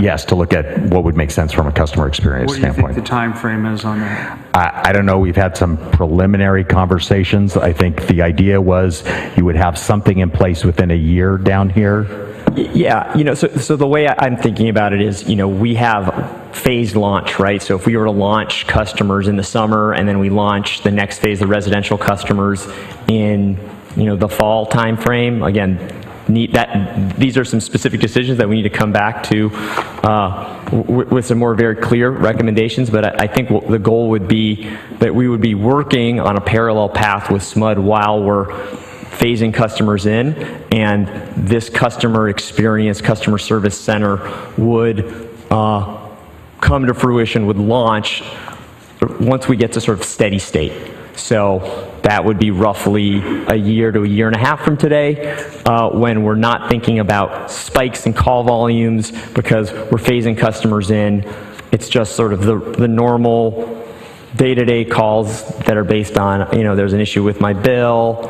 That would be the general time frame. So I would say, around this time next year to, the end of the year is when we would start to stand that up. Could we say as part of today's action, if we were going to move forward, that the call center would be in Alameda County no longer than 18 months from now? I think that would be a reasonable requirement. And then could we say that any new employees, that if somebody applies from Alameda County and they appear to be qualified, that they would be given preference? For positions at SMUD, for example, if somebody applied for a job at SMUD and you interviewed them and they live in Livermore or Oakland and they are choosing to commute to Sacramento, would you give them a preference to hire them? I would have to look at that, quite frankly. We actually looked at where our employees range from, and they range from the Bay Area all the way up into Northern California, quite frankly, beyond us into Butte County, Sutter. So we're always looking for the best hired employees. Certainly we would consider that. It's hard for me to say we'd make a commitment to provide a hiring preference, especially. It's a big deal to me, so you might want to think about it. Well, and I'd also need to look at have my counsel talk to me about whether I'm justified. Illegal, but I would, if you're going to have a call center that's going to be in Alameda County, here's the theory behind what I'm asking you. If you're going to have to hire additional people, okay, and this is because of Alameda County work, and we're going to say that in 18 months you're going to have a call center here in Alameda County. Well, I would rather you hire Alameda County people as opposed to hiring Sacramento people and laying them off in 18 months. I'd rather you hire Alameda County people, have them trained, so then when you open in 18 months, they're here and they're working. That's what I would prefer. It's a big deal to me. Anybody else? Director Thomas? Yeah, thank you. We're kind of thinking the same way here. My notes here is, thank you for making a commitment, but I'm not looking for a commitment, I'm looking for a guarantee. And because I think that's the most important part here. That's what we're talking about. This is the basis and the foundation of what's been formed here. And so, same thing, that has to be a driving force in regards to the decisions and the employees that we're going to do here. You talked about optimizing, your workforce, and I'm okay with that. But we need to see residents who are counting on this and people out here who's counting on this be employed through this process. And so, once again, thank you for the commitment, but I'm looking for a guarantee. Let me speak to that. So, frankly, in all the proposals that we're looking at, in the two that came through the RFP and then in SMUDs, in each case, there's sort of these tiering of call centers. You have larger call centers that serve multiple customers because of, at phase, and you don't need to hire over the long term the call center operators to deal with the phase-in where you're going to get a really big spike and then you get to steady state. And so the hiring strategy for other CCAs has been you have a certain number of dedicated call center operators and then you have shared call center operators to deal with those spikes. What we're contemplating here with our customer service center is the idea that over time, the steady state, more and more of that steady state is being covered by East Bay Community Energy employees. And what the exact number of employees is will be determined by the number of calls that we get. So is it 3? Is it 5? Is it 8? That's something that we're going to have to study. Clearly, the commitment that I'm making and the priority is we are going to do a better job serving our customers if we have these capabilities in-house, not outside, outsourced. I think that's definitely the experience that you have at SMUD is having their call center in-house has allowed them to deliver on these benefits to their customers, these really high-level customers. That is my goal. And so this is really a roadmap. I think you're hearing that there's going to be additional people hired, and you're hearing that the board is being asked to move forward with something, but the community is also saying that we think it's important that these additional people be from Alameda County. You're hearing that, and we're feeling pushback on that, which quite frankly is not making me feel very comfortable right now, because to me that is important. This is why I got involved in this. I did not get involved in this to create jobs in Sacramento. I'm going to be really clear with you. And so if we can get some sort of acknowledgement that these jobs supposedly in 18 months are coming back to Alameda County anyways, I don't think you're going to get somebody from Sacramento to say, hey, let me move to the Bay Area. So we might as well just do this reversed anyways.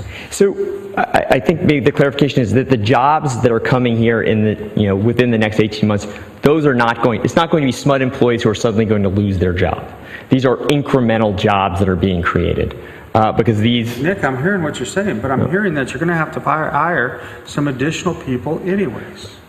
And I guess my commitment is to do everything I can with Arlen and with the SMUD team to ensure that as many Alameda County residents as possible are hired as this build out is going. And some of those may be Alameda County residents who work in Sacramento for the long term, and some of those might be Alameda County residents who work for EBCE.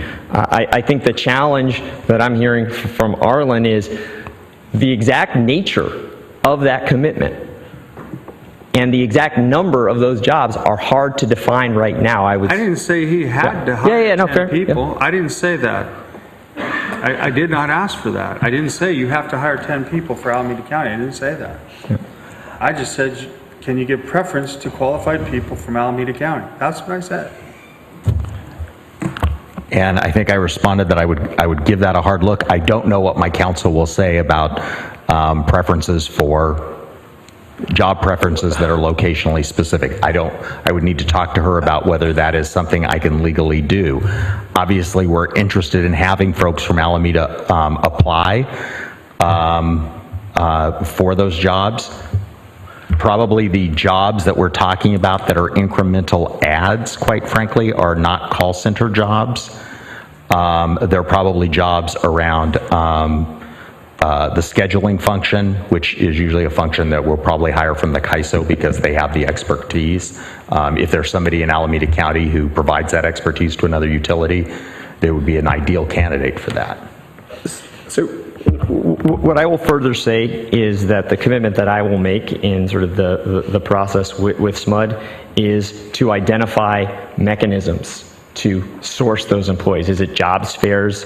Is it a real focus on when these jobs are being identified and there is hiring that is going to happen? How do we make sure that those opportunities are very clearly identified and brought forward to capable Alameda County residents? If it's a scheduling and energy procurement job, well then, we need to be making sure that we're doing outreach to PG&E employees who may live in Alameda County. If it's call center, similarly, we need to be doing outreach to folks in Alameda County. And that certainly is a commitment that I can make that we have a plan built into our scope of work for how we are going to do outreach to Alameda County residents. So, Nick, I get it. I get the commitment.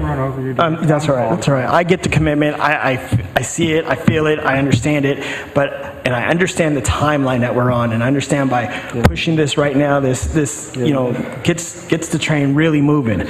But I still don't feel comfortable with trying to push this through, yes, to meet the timeline, when we can't get someone who can come back and tell us yes or no of their council is going to agree with this or not.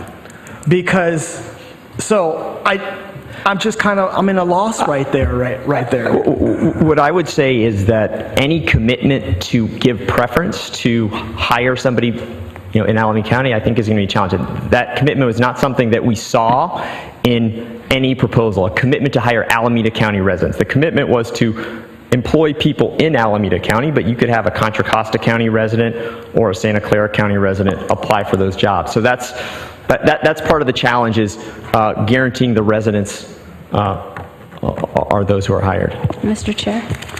Yes, go ahead, Director Martinez. So you said yourself that it's been clear from the beginning that we have always been on a path to have jobs here in Alameda County. So my question for SMUD is, can we see a path where call center employees, and for Nick, would eventually all be in Alameda County? And I understand in the proposal there was a two-tiered system with the front line and with escalated calls possibly happening at EBCE. But could there be a path where all call center employees, all of the jobs would be here in Alameda County? That's something that I would need to understand before I would vote on this proposal tonight.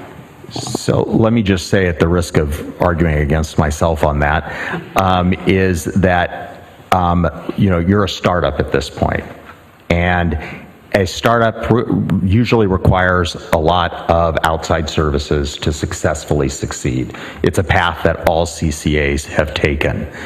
Over time, CCAs can pull whatever work you deem appropriate back into the organization.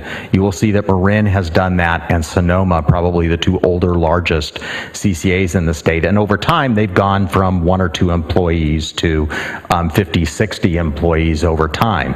But it is something that happens, and that is in your control as an organization to decide, once you're up and started, at what point do you want to pull those services back in and make those East Bay employees.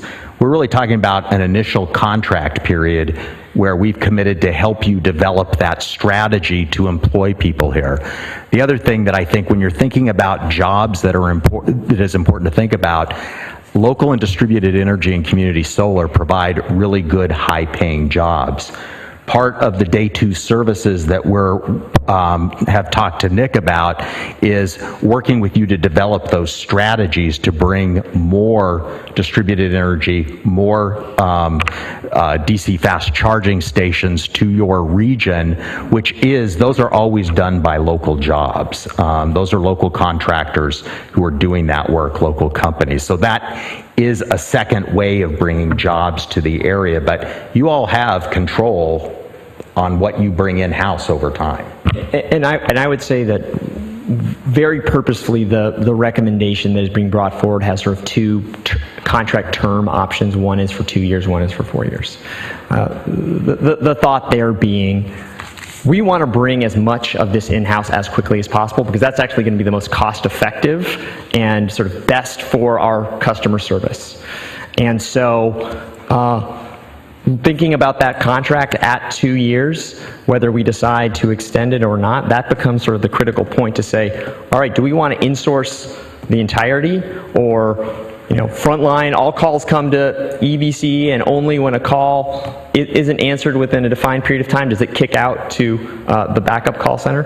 That is the kind of thing that I'm focused on in terms of making the commitment that at, say, a 2-year period, we would bring it back to the board. We have sort of a goal of coming up with a plan for insourcing that call center, and that at the contract renewal, or when we have an option to extend for another 2 years, we have to bring back a plan for insourcing our call center. That's certainly something that I would feel comfortable with, because that's frankly part of our roadmap to build the organization. I have a lot of speakers. I'm sorry? I have a lot of speakers, so after you, I'm going to... Okay, yes, I can go very briefly. I just want to say that the recent comments by the representative and Nick are, I think speak to me, because I think we shouldn't get derailed by one aspect of the jobs issue. I think we're going to have, of course, I echo the sentiment of my fellow board members that we want these all to be Alameda County jobs, but they'll be the jobs that Nick hires. They'll be his staff, and hopefully lots and lots of local clean energy jobs that the local clean business plan will bring us, and those will be maybe dwarf the number of jobs we're talking about here with the call center. So I am a little bit concerned that we're getting derailed on a small issue, and we should look at some bigger picture items now. Okay. So, Nick, what? No, I think you want to go to the speakers. Speakers, if I okay. can. Unless anybody has a burning question. No burners. Okay, Barbara Stebbins, Tom Kelly, Victor Uno.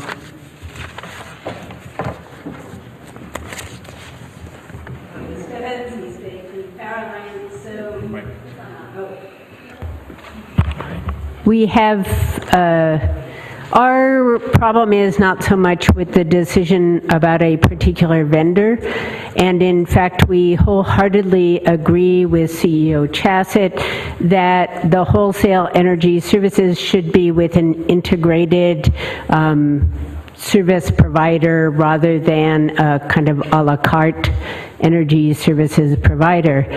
Our problem is with the process or the lack thereof, and the fact that we find the way in which the contract negotiations have happened, an RFP has been issued, but a bidder was approached during that process before all the bids came in. We find all of that very, very disturbing and alarming.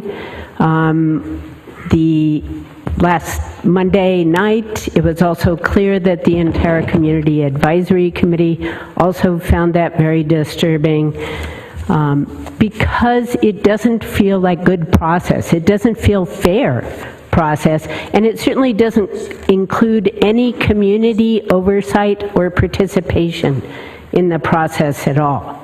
So all these steps that have been taken have basically been by Nick Chassett by himself. And we find that alarming, and it also seems to fit in a theme for tonight, because that was also true around the local development business plan. And it is also true, it's a little alarming to hear him talk about changes in the JPA, that he already knows some changes in the JPA that he wants to bring forward. He has already brought forward one change in the JPA unilaterally, which was to delay the local development business plan, which actually in the JPA was supposed to be completed now. So I just want to raise that alarm. We have submitted a letter to you that went into more detail about our concerns about this process. So we don't want to hold up launch. We do want to see the program move forward. We do want to see the right kinds of vendors in place. But we are concerned about the fact that you are supposed to be running the program. You aren't supposed to be running the day-to-day. You are supposed to set the policy. And you need to make sure there's good oversight. You need to make sure there's community involvement. Thank you. Thank you. Tom Kelly, Victor Uno, Jessica Tovar. Tom Kelly, Berkeley. So this may be the most important decision you make as a board ever tonight. And I just want to point out a couple of things. Number one, this process has been terrible. We've issued 2 RFPs, awarded a contract on both occasions, entered contract negotiations on recommendations by the board, withdrew for reasons that are not completely clear. And then several months after the RFP closed, Nick reached out to a utility to ask them to provide services. A couple of things I'll say about that. The pricing from SMUD, is it based on the total package, data management, call center, and energy services, or what happens when those services are bifurcated in terms of the pricing, number one. Number two, SMUD is a utility. They do some interesting things, but they still are the 5th largest utility in California, the 6th largest municipal utility in the United States. I looked at their power content label just to see if their reputation was as good as the delivery of their energy. Their pricing is great, but guess what? Only 20% of their retail sales in 2016 were from renewable sources. 41% of their electricity comes from natural gas, 16% from unspecified sources, which is a mix of everything. So in reality, even PG&E is beating SMUD. PG&E delivered 33% renewable last year. Almost 70% of its electricity was greenhouse gas free. So in terms of mission alignment, I think there's some little things on the edges where we agree, but in terms of the actual issue of power itself, we're way off, SMUD is way off of the mission alignment or the mission that we're on. The only other thing I'd say is that we've got a reputation we want to maintain, and this idea of just unilaterally going out and asking people to bid on projects without any competitive process is kind of embarrassing in a way. The RFP closed today at 5 p.m. and we expect at least one other bid from TEA, and yet we're talking about negotiating a contract with a utility when in fact we don't even know what the other offer will be from a non-profit organization. So anyway, there's a lot here, and I think it would just be a good idea not to take this on tonight, get this all sorted out, and come back and think about this in a rational and sane way. Thank you. Thank you. Jessica? I just want to reiterate that East Bay Clean Power Alliance had emphasized criteria that was important in consideration of this call center data management services, and that being the data management capability, of course, the local call center being the call center in Alameda County, and having a neutrality agreement so that the workers can unionize was what we emphasized before. And I want to echo actually what he just said, is that this is actually very embarrassing. To this point, even though a lot of us in this room have not entirely been on the same page, we've been pretty clear about having community and in the process and having transparency and going through the motions, and both just in good faith with the community, but also there's been some issues brought up that, are we even doing this legally in the right way, in a good way?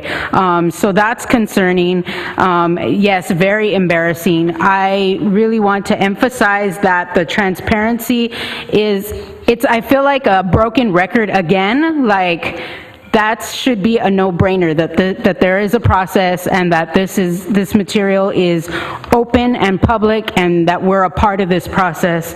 I feel like we had a committee of 3 people, somebody who represented the community, somebody who represented the elected officials, and then the CEO himself, and went through that process and just kind of threw it out, and then came out 11th hour on Friday, we learned about SMUD being thrown into the mix. So that immediately did not feel right. So I want to just re-emphasize that it's really important that we do go through these processes that we set up, and I just want to also emphasize one thing that was said before is that these agendas and documents would be shared with the community Wednesday before the next board meeting. That has not happened. This came out on Friday. We really do need that information. And as Colin had mentioned, people who signed up to get alerts on these meetings are no longer receiving emails. And perhaps it's because there's been a transition from Bruce to Stephanie, but that still needs to happen. There's people that signed up with intention of wanting to hear maybe even when this opportunity of an RFP is out, or for example, when the next meeting is so we can give comment or be part of the process. If that's not happening, then we can't fully participate, and this isn't happening in a good way. So I just want to re-emphasize that there's a way to do this. This is not the way, and actually the amount of jobs and where they are is really important, and it is why we've been here every single time. Thank you. Victor Uno, Bruce Jensen, Barbara, you already spoke. Ernest Pacheco. Can you restart that? I haven't started speaking yet. Well, I'll speak quick then. To be very clear, Victor Uno from the IBEW International Representative, and full disclosure, we do have a collectively bargained agreement with SMUD. I am here to speak out against the staff report item 7, and to be very clear, it's not just to be concerned about the RFP process, which others I'm sure will express concerns, but we are here to be very clear to say we oppose this staff recommendation to give the CEO authority to negotiate this agreement. The process of the RFP had integrity and purpose to it. There were people that followed that process, Calpine and GridX, and what happened with SMUD was a backdoor way to bypass public comment and input and transparency. What is critical to this whole success of our new energy authority is leadership on the part of the CEO. Leadership to establish trust and integrity. And on this proposal here, he failed the test. And I want to just say very clear, nothing personal, but on this issue here, this is one of the most important contracts, and he failed the test. So to be very clear, the Labor Council, Alameda Labor Council, representing over 120,000 working men and women, families in this county, over 120 unions, their letter from the last board meeting said that there was one bidder on this process that met the requirements, that actually does the call service work, and that is Calpine. And that is who this board should look at, and we would strongly recommend that you override the decision and the staff recommendation, because there are severe defects and problems. And yes, this is an East Bay Energy Authority, not a Sacramento Energy Authority. This was meant as part of our vision for this energy authority to create jobs, good jobs here in Alameda County. The SLEB requirement to also spur small local business here in Alameda County. There are a number of things that Calpine's bid met. They met the requirements, they followed the rules, and then you have a situation which I liken to what happened in New York City when somebody won the marathon, and it turns out that the winner rode the subway most of the way and then finished the race and was declared the winner. We have to have a process here of full transparency, integrity, and vision and purpose for what this energy authority was established for. So we stand with many of the people here tonight. We say that this proposal, very clearly, we oppose it. We oppose it. Please consider, reconsider, and move forward with the Calpine bid. Thank you. Bruce Jensen, Ernest Pacheco, Al Weinrab.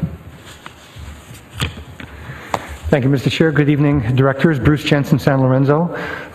I am here to underscore what Mr. Chassett has said about trying to do this as quickly as possible. I think it's imperative that the board try and get something done, if not tonight, given all that we've already heard, then perhaps by the next meeting. I think if this issue of the data management and call center isn't settled pretty soon, it's going to begin to start putting the competitiveness of this program in some peril. Not only because of what Mr. Chassa has said about loss of revenues from summertime rate structures next summer, but also because the price of energy, specifically oil, natural gas, and other fossil fuels, has been slowly going up over the last year or so. It's not a big jump back to what it was back in 2012 or 2013, but it is starting to advance. And we're getting very close to the point at which the federal rebates for renewable energy are going to start phasing out. And each time that additional phase out occurs, that's going to put us at an additional competitive disadvantage. I understand what everybody else has said. I know that the process issues are important. I know that local hires are very important. All those things are critical. But we have, I would hate to see the viability of this program get lost in that discussion. Just for full disclosure, since the original RFP discussions, I have not been involved in this. For the last month or so, I have not really seen what's going on. So no matter who is being recommended tonight by Mr. Chassett or by any other members of staff or the community, I would be in favor of propelling this process as quickly as possible because I think it's very important. That's all for now. Thanks for listening. Thanks. Thank you. Mr. Pacheco, Mr. Weinrab, Audrey, I'll work on your last name. Hello, Ernest Pacheco, Communication Workers of America. Fighting a chest flu. I'll try not to cough at the board while I do my comments. I agree with Bruce that we do need to wrap up the data management and call center issue quickly. I have a recommendation for that. It's not the same as the CEO's. A couple points on the data management call center. Number one, there was an open, fair, and transparent RFP process conducted by the agency. One of the respondents, GridX, met all the requirements of the bid and was recommended to the board to grant GridX the contract. GridX was the only respondent determined to possess the technical capacity to fulfill the RFP with data management. The interview panel unanimously agreed that they were those who had the capacity. As was follow-up interviews or follow-up by staff did prove. GridX is committed in writing to the agency its willingness to enter into a neutrality agreement. CWA has sat down with GridX and they have reiterated that agreement with us, that commitment to us to enter into a neutrality agreement. Local jobs. This is a core issue about why we spent so much blood, sweat, and tears creating this agency, using our tax money, our tax funds to create it and get built into the JPA language, priority for local jobs. GridX is committed to 100 local jobs, probably in Fremont, where they're going to be headquartered by the end of the year. Jobs that will be lost if the agency outsources this RFP to Sacramento. 100 local jobs in Alameda or not. That's a very clear decision to be made. That's with the data management and the call center. The CEO, now moving to energy procurement, which the CEO brings up when he was discussing to the board why he made this unannounced, unexpected move to SMUD outside of the process. And I believe that he had the best intentions at heart. I believe that he was really disturbed by the intervention earlier when you guys were considering voting on approving GridX. So I don't doubt his what he was trying to do, but the process was wrong, and I disagree with his conclusion. The energy procurement was not part of a full, transparent, and fair RFP process. I agree that SMUD or the Energy Authority have the capacity to do energy procurement, and that should be part of a separate and transparent process, not shoved into this already existing one. I would humbly suggest that the appropriate course of action, or a appropriate course of action to the board would be, number one, vote on approving the GridX contract. They already have the winning bid. They are the only respondent that actually fulfills the RFP. They hit local jobs, neutrality agreement, and then instruct the CEO to issue an RFP to enter for energy procurement and wholesale energy services, or even into direct conversations with the Energy Authority or SMUD. That's something that you guys could take action on here today. Approve GridX, and then direct your CEO to go ahead and start talking to SMUD or Energy Authority about energy procurement. Thank you. Thank you. Al? Audrey Ishonis. How'd I do? I tried. And then Angela Scott. Go. Wow, this is really hard. Really? Yeah, don't you think this is really hard? I'm with you.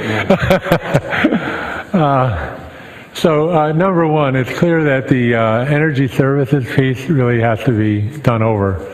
It was wrong from the start. It was a bilateral agreement. There was no RFP. The RFP went to who knows whom. The recommendation is to embark upon contract negotiations, before even the other respondent, TEA, has got a bid in. And I don't know, I mean, that's just a total mess, and it shouldn't be done. It's the most important, I mean, it's millions of dollars a year. It's a big contract, and it's the heart of what we do. So that really has to be done right. In the past, the community has had a chance to look at the RFPs and see what the RFP calls for, and this is a really important RFP. We should have a chance to look at that RFP. It should be done expeditiously, but all the things that we talk about, in terms of a selection committee, broadly representing with the board being represented and whatnot, that should just be done. So, I mean, I don't see that there's really much of a question about that one. That's really crucial and important. And this is not to say anything about SMUD. The local Clean Energy Alliance had SMUD at their conferences a couple years ago, talking about stuff and whatnot. Very competent company. But the whole purpose of having a kind of public process is to not have these kinds of discussions here tonight, which should have all been taken care of in a selection process. So that's that one. In terms of the call center data management, I mean, it was just bizarre, right? Basically, a recommendation came out for GridX. The Community Advisory Committee deliberated about it at length, came out with fully supporting it. It came to the board, and it was bounced from the agenda. So if anybody's in a hurry, I mean, that would have been the time to have basically taken on the recommendation. SMUD wasn't in the picture at all, and GridX was clearly the choice. And so what happened? I mean, that's like a really crazy one. I think, as Ernie has pointed out, GridX has the data management capability that's really needed. It committed to a neutrality agreement. It made overtures to the unions involved. Some negotiations are going on, and they expect to really create a call center here. So that one's just unexplainable. That's sort of a backdoor sweetheart kind of thing that was worked out that just doesn't meet public scrutiny in any way. And it's sort of like feeling like you're being held hostage to a process that should never have happened in the first place. So I mean, I don't know what to say. It's very complicated and it's hard. Nobody wants to put the program and its progress in jeopardy. Nobody wants to see the kind of action that led to this kind of confusion in the future. So, I mean, I think it's up to you to make the call, but it's really distressing. Time's up, Al. Thank you. Audrey? And then Angela Scott, Megan O'Neill. I'm Audrey Ichinose. I wasn't even close. Berkeley Climate Action Coalition. And actually, I've benefited a lot from this discussion. I mean, there's such valid arguments on both sides. And so I think the fallback position should be the one that was suggested by Mr. Kelly, and that is that you can't really vote on this proposal right now, the vesting authority in Mr. Chassett, but rather discussing some sort of logical schedule toward resolution of the process issue. Other than that, I did want to bring up a few things, and one was that I wonder if SMUD knows that that the language issue in Alameda County is very different, I think, from Sacramento County. I know for a fact that in the Oakland Public School District alone, there are 19 foreign languages that they have to provide for.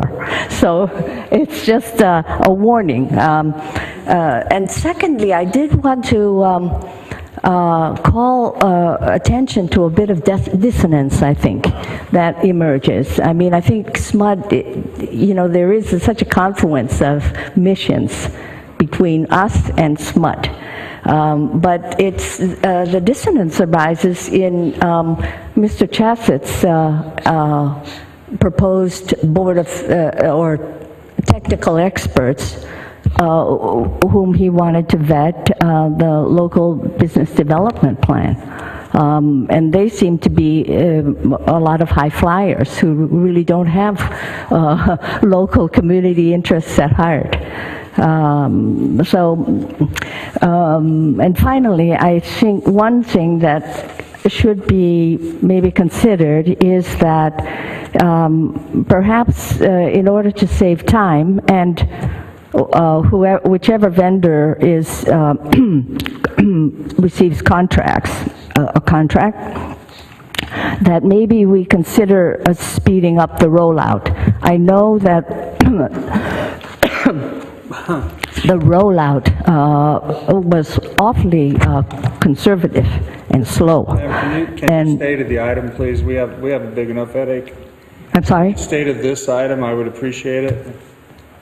Please talk about this item. Oh, I'm sorry. Okay. Thank you. Thank you. Angela Scott, Megan O'Neill, Tony Choi, Colin Miller, Chuck Rames. Hello. Hi, how are you? I'm good. So I'm Angela Scott. I'm with Communities for a Better Environment. And one of the reasons that we and a lot of other organizations in Alameda County advocated for a community advisory committee was because we believe that community voices are very important, and community oversight is important as well. And so when you have processes that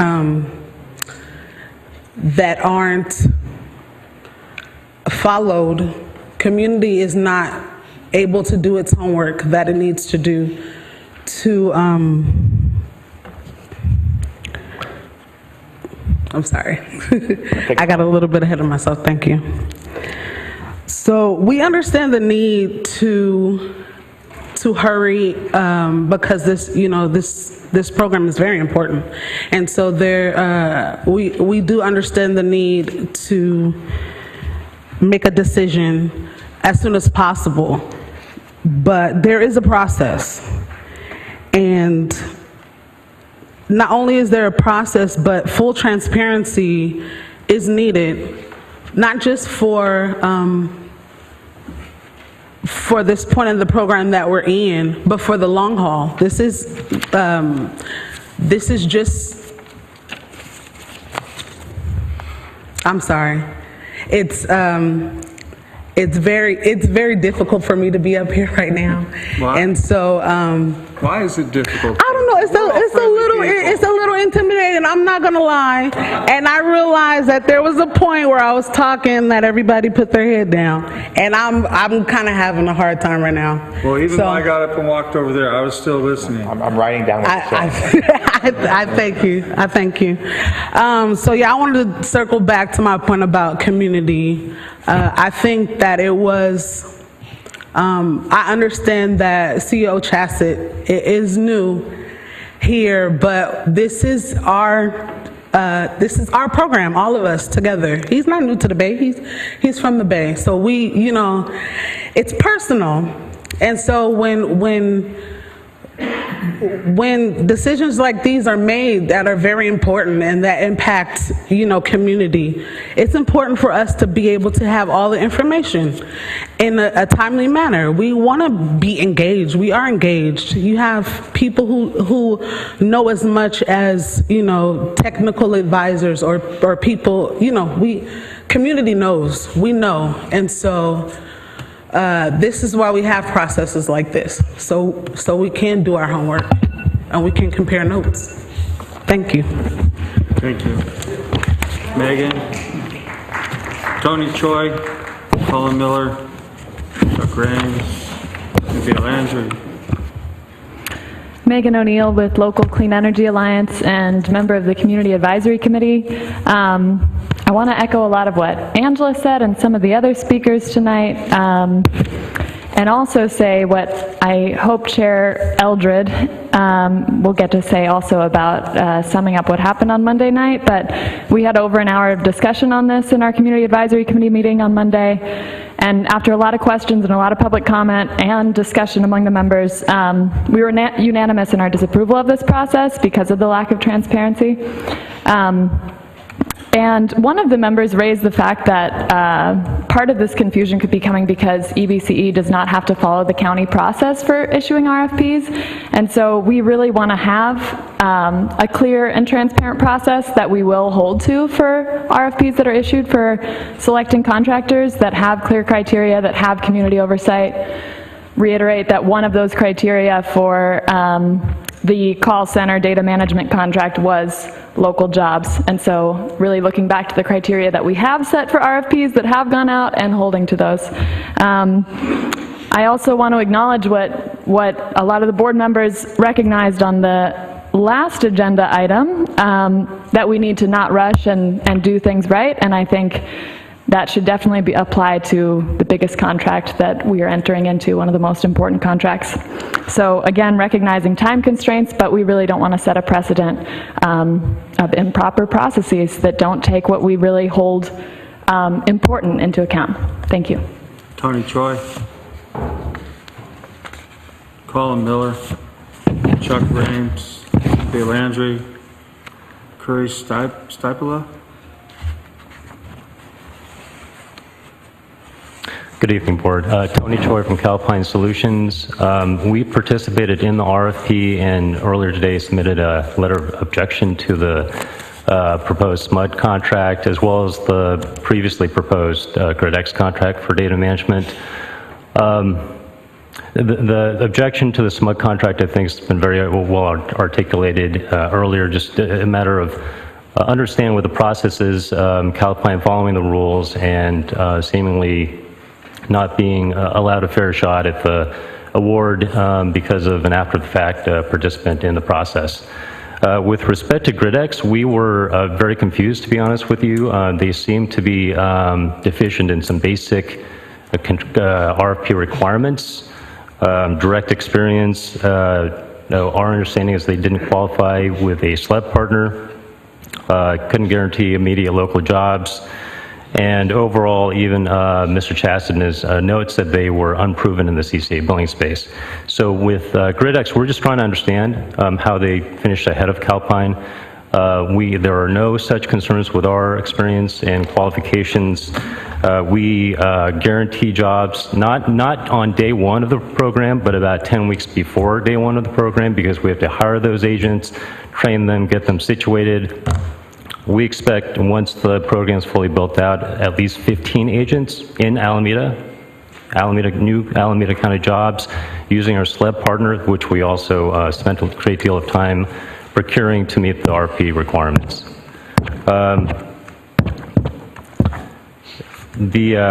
So with respect to timing, we were also confused because we provide this service to the 9 operating CCAs. We've launched 9 CCAs, and there's no one that can do it faster than us. We have a template that we run through, and it's basically, it's not plug and play because it's complicated, but we know exactly what we're doing. We've done it 9 times before.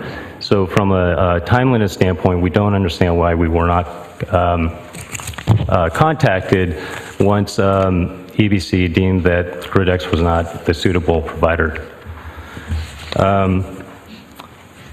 So the last point I want to make is budget, because I've heard tonight that budget is a primary driver in trying to expedite the program. Our proposal, and feel free to refer to it, we charge nothing until the program starts to receive revenues from customers.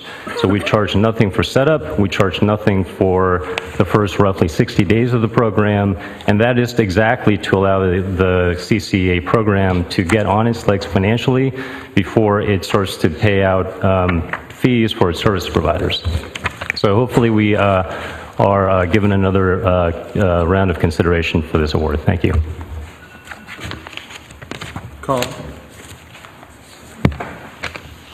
Chuck's next. Good evening again, Board. I do want to echo what was said earlier by you, actually saying that we do need to, make sure we don't rush and that we do things right. So this is a very important decision that the Board is making tonight, and I think it's important that we do set a precedent to have a good, transparent, open, and inclusive process where everyone has a chance to review the decisions and that things are not done in a rushed manner where decisions are made without that kind of due process. So, nothing against SMUD. It does seem like their missions are fairly aligned, with EBCE as a public agency.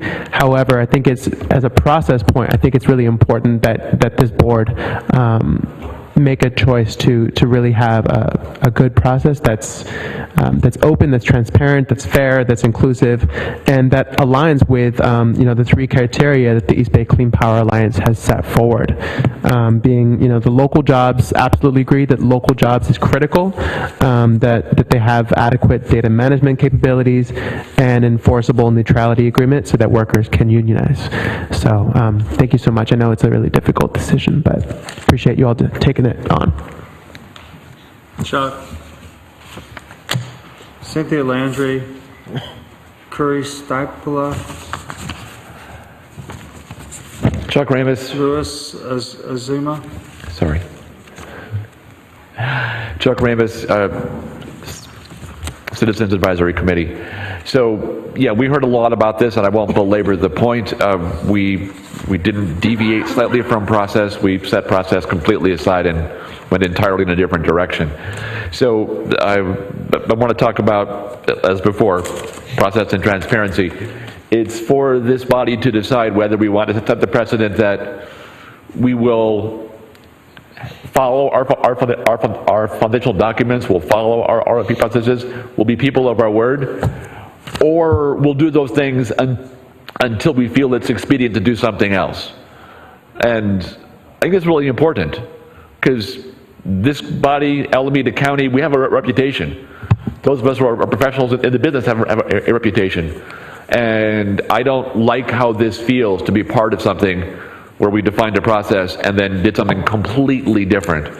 Now, I appreciate our CEO saying that he acknowledges some errors and that he may do better in the future, but I don't think that's reason to run forward and excuse what's just happened. So that's point one. Now, I want to bring something positive, maybe, that no one else has said tonight. There's an opportunity to do something in the next month that we could not do up until the month right now.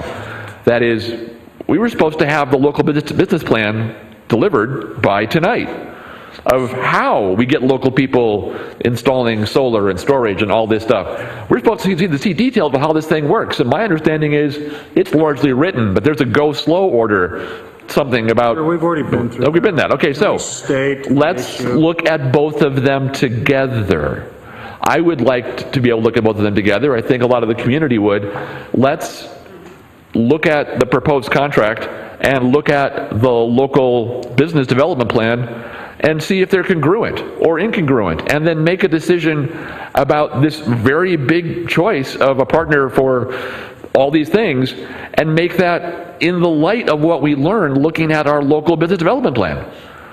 Let's bring everything out of the dark, put it out in the open, look at it together, take public comment, meet back here in a month, and we'll all know a lot more about what we're deciding. Thank you. Thank you. Cynthia Landry. Curry Stipola. I'm sorry if I pronounced it right. Luis Luis, what? Amezcua, Luis Amezcua. And, boy, that last one's gonna throw me for, you wanna try this? Sitting over there laughing at me, you wanna try this? You've heard of it from many stakeholders this evening. The process was clearly flawed from many points of view, and could create liability for potential liability for the board. So I don't think you should move with the recommendation this evening. Secondly, there was not unanimous support for GridX. I was a member that abstained because I had labor concerns with the main call center being in Detroit, being in Michigan rather, or somewhere in Michigan. And even when we established our local call center here, it was my understanding that the overflow calls would go into, would still go into Michigan, which I perceived has against the local business development plan. So those are my comments. I think if we have, we need to have local hire and local jobs. Okay. Luis Amezcua. Siam, Shang, Hong. Good evening, Curry Stipula with Commercial Energy. We are an Oakland-based energy supplier. Been in existence for over 20 years. Find some merit to CEO Chasta's proposal for a full-service and integrated supplier to complete all of these processes, billing, data, client services, as well as procurement. However, find fault with the process as a supplier that actually has been supplying within PG&E since 2004, an authorized supplier with natural gas and electricity in 7 different utilities, billing tens of thousands of accounts through PG&E. We are a local-based company that is uniquely qualified potentially to fill this. The RFP process that was undergone did not involve any of those types of organizations. There's many others like us that were not included, and just feel that you should reconsider this entire process. Thank you. Thank you. Luis. Good afternoon, board members. I know I'm the last speaker, so I'll be brief. No, you're not. Okay. So there are only two bidders that submitted a bid in a timely fashion, and they went through a public and transparent process, and that's Calpine and GridX. I am concerned about delaying the program, and so as a way to move forward, I want to suggest that GridX be awarded the data management contract and that Calpine be awarded the call center contract. And we get the best of both worlds because they both have that respective expertise. Thank you. Thank you. I am, Han? I'm sure you're going to say it much better than me. My name is Jian Zhang. I'm the founder and CEO of GridX. I've been looking forward to talking to you. Appreciate Chairman Haggerty and the board. Appreciate the opportunity. I think I just want to make it clear, this is a very difficult process for you as community, and we will do anything we can to make this program successful, even if we are not selected as a vendor. I think we provide a whole suite of tools today above and beyond billing, data management, and call center, and those tools are invaluable for you as you start operation.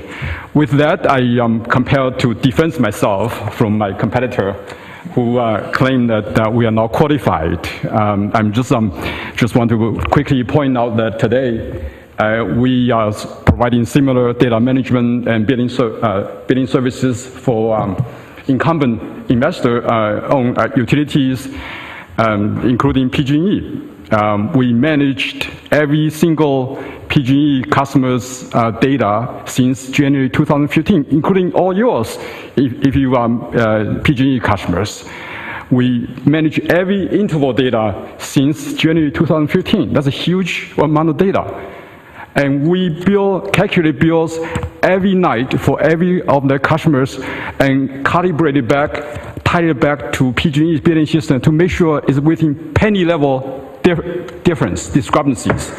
This is something that is not just our claim, it's PG&E validated. This is all through a reference call. You can check it out.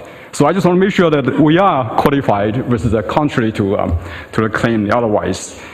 In addition to serving PG&E, we are serving other utilities, including Edison and other IOUs, and our friend Smart as well.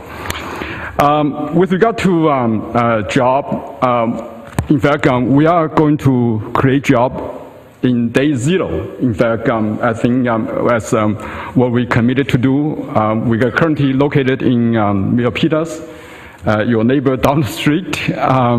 We are committed to relocate our headquarters to Fremont. In fact, we already found a location. We're already about to sign a lease until this uncertainty arises. And so I just want to make sure that as far as job is concerned, it's not only the call center jobs. By the way, I think, and you correctly point out, the number of call center jobs is actually very small. At most, at your scale, steady state, 8 to 10 jobs. More importantly are those jobs that serve, develop software, manage the data operation, not only for incumbent utility, but also all CCAs in California.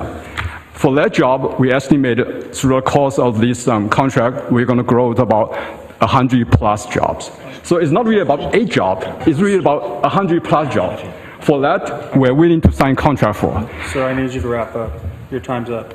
Can I just, one more minute? 30 seconds. Yeah, once again, just in terms of labor, we already made a commitment. We'll sign neutrality agreement to communication worker union, and that we want to put it in record. That's not a problem. Okay, thank you. Thank you, sir. You have a question, No, speaker? yeah. Oh, okay. All right. No more speakers. Vice Chair Cole. Thank you. First of all, thanks to all those speakers to come out and share their thoughts and the deliberations by the Community Advisory Committee on this important issue. We have the people who run and work for GridX want us to hire GridX. People who run and work for Calpine want us to hire Calpine. The people who run and work for SMUD want us to hire SMUD. I'm shocked. They're all decent companies. They're not all the same. They wouldn't all be of same quality necessarily, but they all are good companies and could probably do the job to one extent or another. Part of the problem, and this is a broader question, part of the problem we have is that EBCE doesn't really have our own set-in-stone processes for RFP process for professional services, which is what this is. And so a process that doesn't exist can't be followed.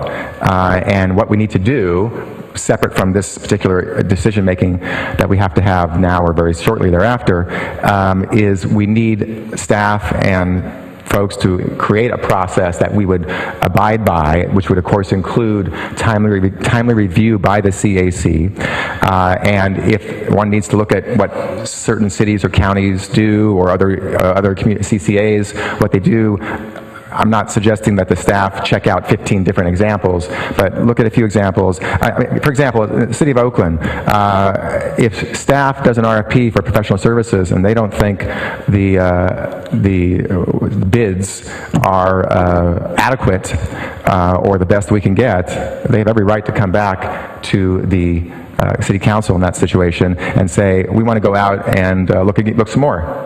And we generally say, yeah, okay, go ahead. And that's fine. There's nothing wrong with that, and nor should anybody claim there's anything wrong with that.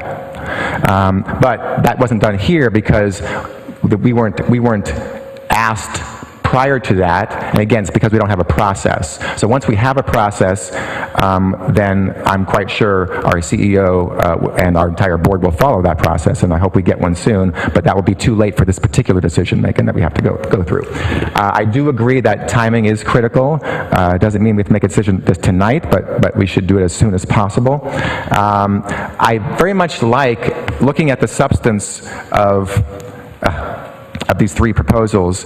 I noticed that SMUD, the proposal that includes SMUD, I'm talking about the call center and data management, not about the energy services, has us transitioning to an in-house call center.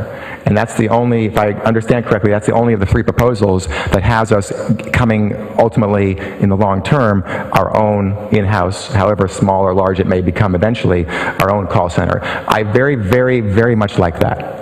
And that is a significant factor in terms of my decision making when it comes to that point. So I'm just letting people know that. I like the idea that we would have our own in-house call service as part of a good part of this ultimate configuration.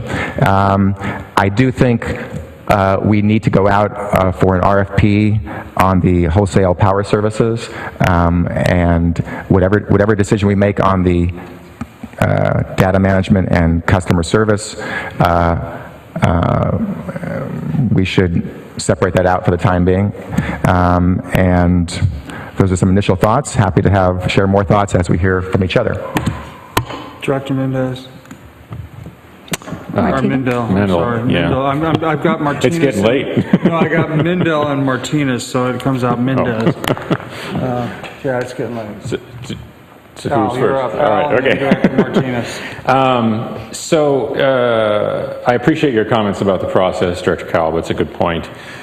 We really don't have a well-defined process yet, and so it's difficult to hold things to that standard. There were a couple folks who expressed concern that maybe we've done something that isn't that puts us in legal jeopardy. So I want to ask the legal counsel to weigh in on that. Do you feel like there is any vulnerability here from a legal perspective, in your professional legal opinion?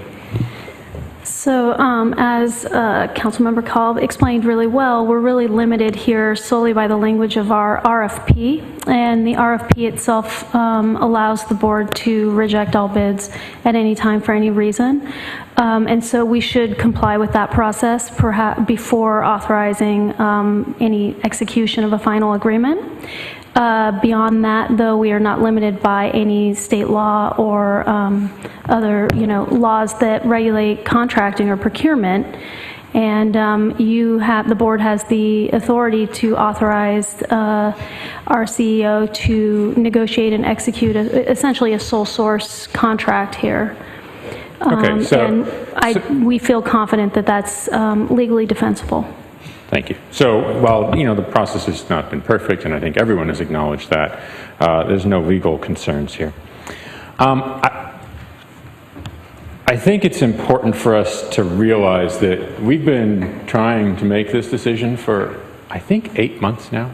The first RFP went out in February, maybe March. And we pulled it back, and then we issued a second set of RFPs, and we've had, 4 different complete bids over that time. And, at some point, we've just got to make a decision.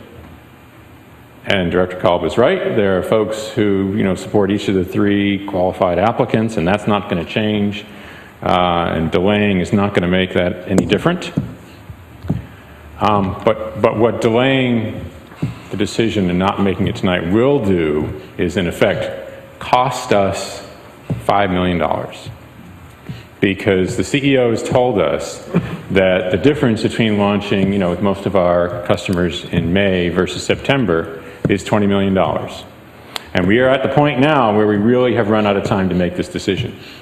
And if we don't make it tonight, then I think we have to understand that we are delaying that launch by a month. And it's going to cost us $5 million. So will delaying a month or more enable us to make a decision that is $5 million better? I don't think so. I don't see how it could possibly be that much better in a month. or that much different. We're going to have the same 3 folks, most likely. This is on the data and call center component that I'm talking about. That's the one that's time sensitive. That's the one that we, in my opinion, cannot delay on anymore. I'm not going to support any motion that suggests we delay. We need to pick tonight. My colleagues up here, you're on city councils. I've been on a council for 5 years. I have never been presented with a perfect option. Never. It is our job to make tough decisions and pick the best imperfect option. And all 3 are imperfect. All 3 are very good in many ways and have their strengths. And we can all pick apart and identify different strengths and weaknesses. But it's time to make a decision. I mean, do we want this thing to launch and start providing cleaner power to our residents next year or not? Are we going to let every decision get bogged down by process? We can. That's an option. But if that's the path we want to go down, I think we all have to acknowledge that we are not launching next year. That'll push the launch into 2019. If we want to try and be more perfect about every decision, then we're not going to make them as quick, and we won't launch until 2019. That is unacceptable to me. I've heard a lot of folks here and on the board over the last 2 years talk about the need to get this up and running and go faster and launch to more customers, in June rather than delaying. I agree. Enough already. We need to make a decision. Personally, I have a strong preference for SMUD. I think they offer the best opportunity to be true partners with us in the long term. I think the contract already shows that, a mechanism for bringing the jobs back here long term, bringing them local, bringing them in-house. I think that's what we want, the long term. The short term, there's going to be a transition. We can't hire 30, 40, 50 people in the next 3 months and hope to launch next year. It's not possible. We're going to have to do a little bit of outsourcing in some way, shape, or form. And all 3 options, have variations of that. So I hope that a majority of this board will support taking action tonight on the data and call center. And I hope that a majority will support SMUD as the selectee and not cost us $5 million by delaying. Please. Director Martinez. So I agree with Director Mendel that this is a timely issue. We need to make decisions quickly, but I do want to ask Member Pilch and our CEO if you had considered what Mr. Amezcua offered, our public speaker, which was a combination of the using a call center from Calpine, which is local union jobs, and billing and data management by GridX, which both of you had promoted as the winner of that RFP process. I'm happy to start, but Director Pilch. Go ahead. So that's certainly something that I have thought about. I will say that Calpine is not actually the call center vendor. They subcontract that. So we would, in that instance, we would go and identify a subcontractor who may or may not want to work directly with us and bring them into the fold. So that's certainly something I thought about, and that gets us, kind of back to this outside of the process and thinking, well, do we start going forward with an a la carte process where we say, we like this that you do, and I think there's a lot of merit to that. My concern there is it then is up to East Bay Community Energy to manage the integration of these vendors who are not necessarily working with each other. And that is a complex integration, and that is something that I was concerned from a capacity standpoint we are not right now set up to do. I think, frankly, the model that we're considering with SMUD, where we sign a shorter-term 2-year contract, and we very clearly have stated up front that our goal is to build our capacity in the call center area.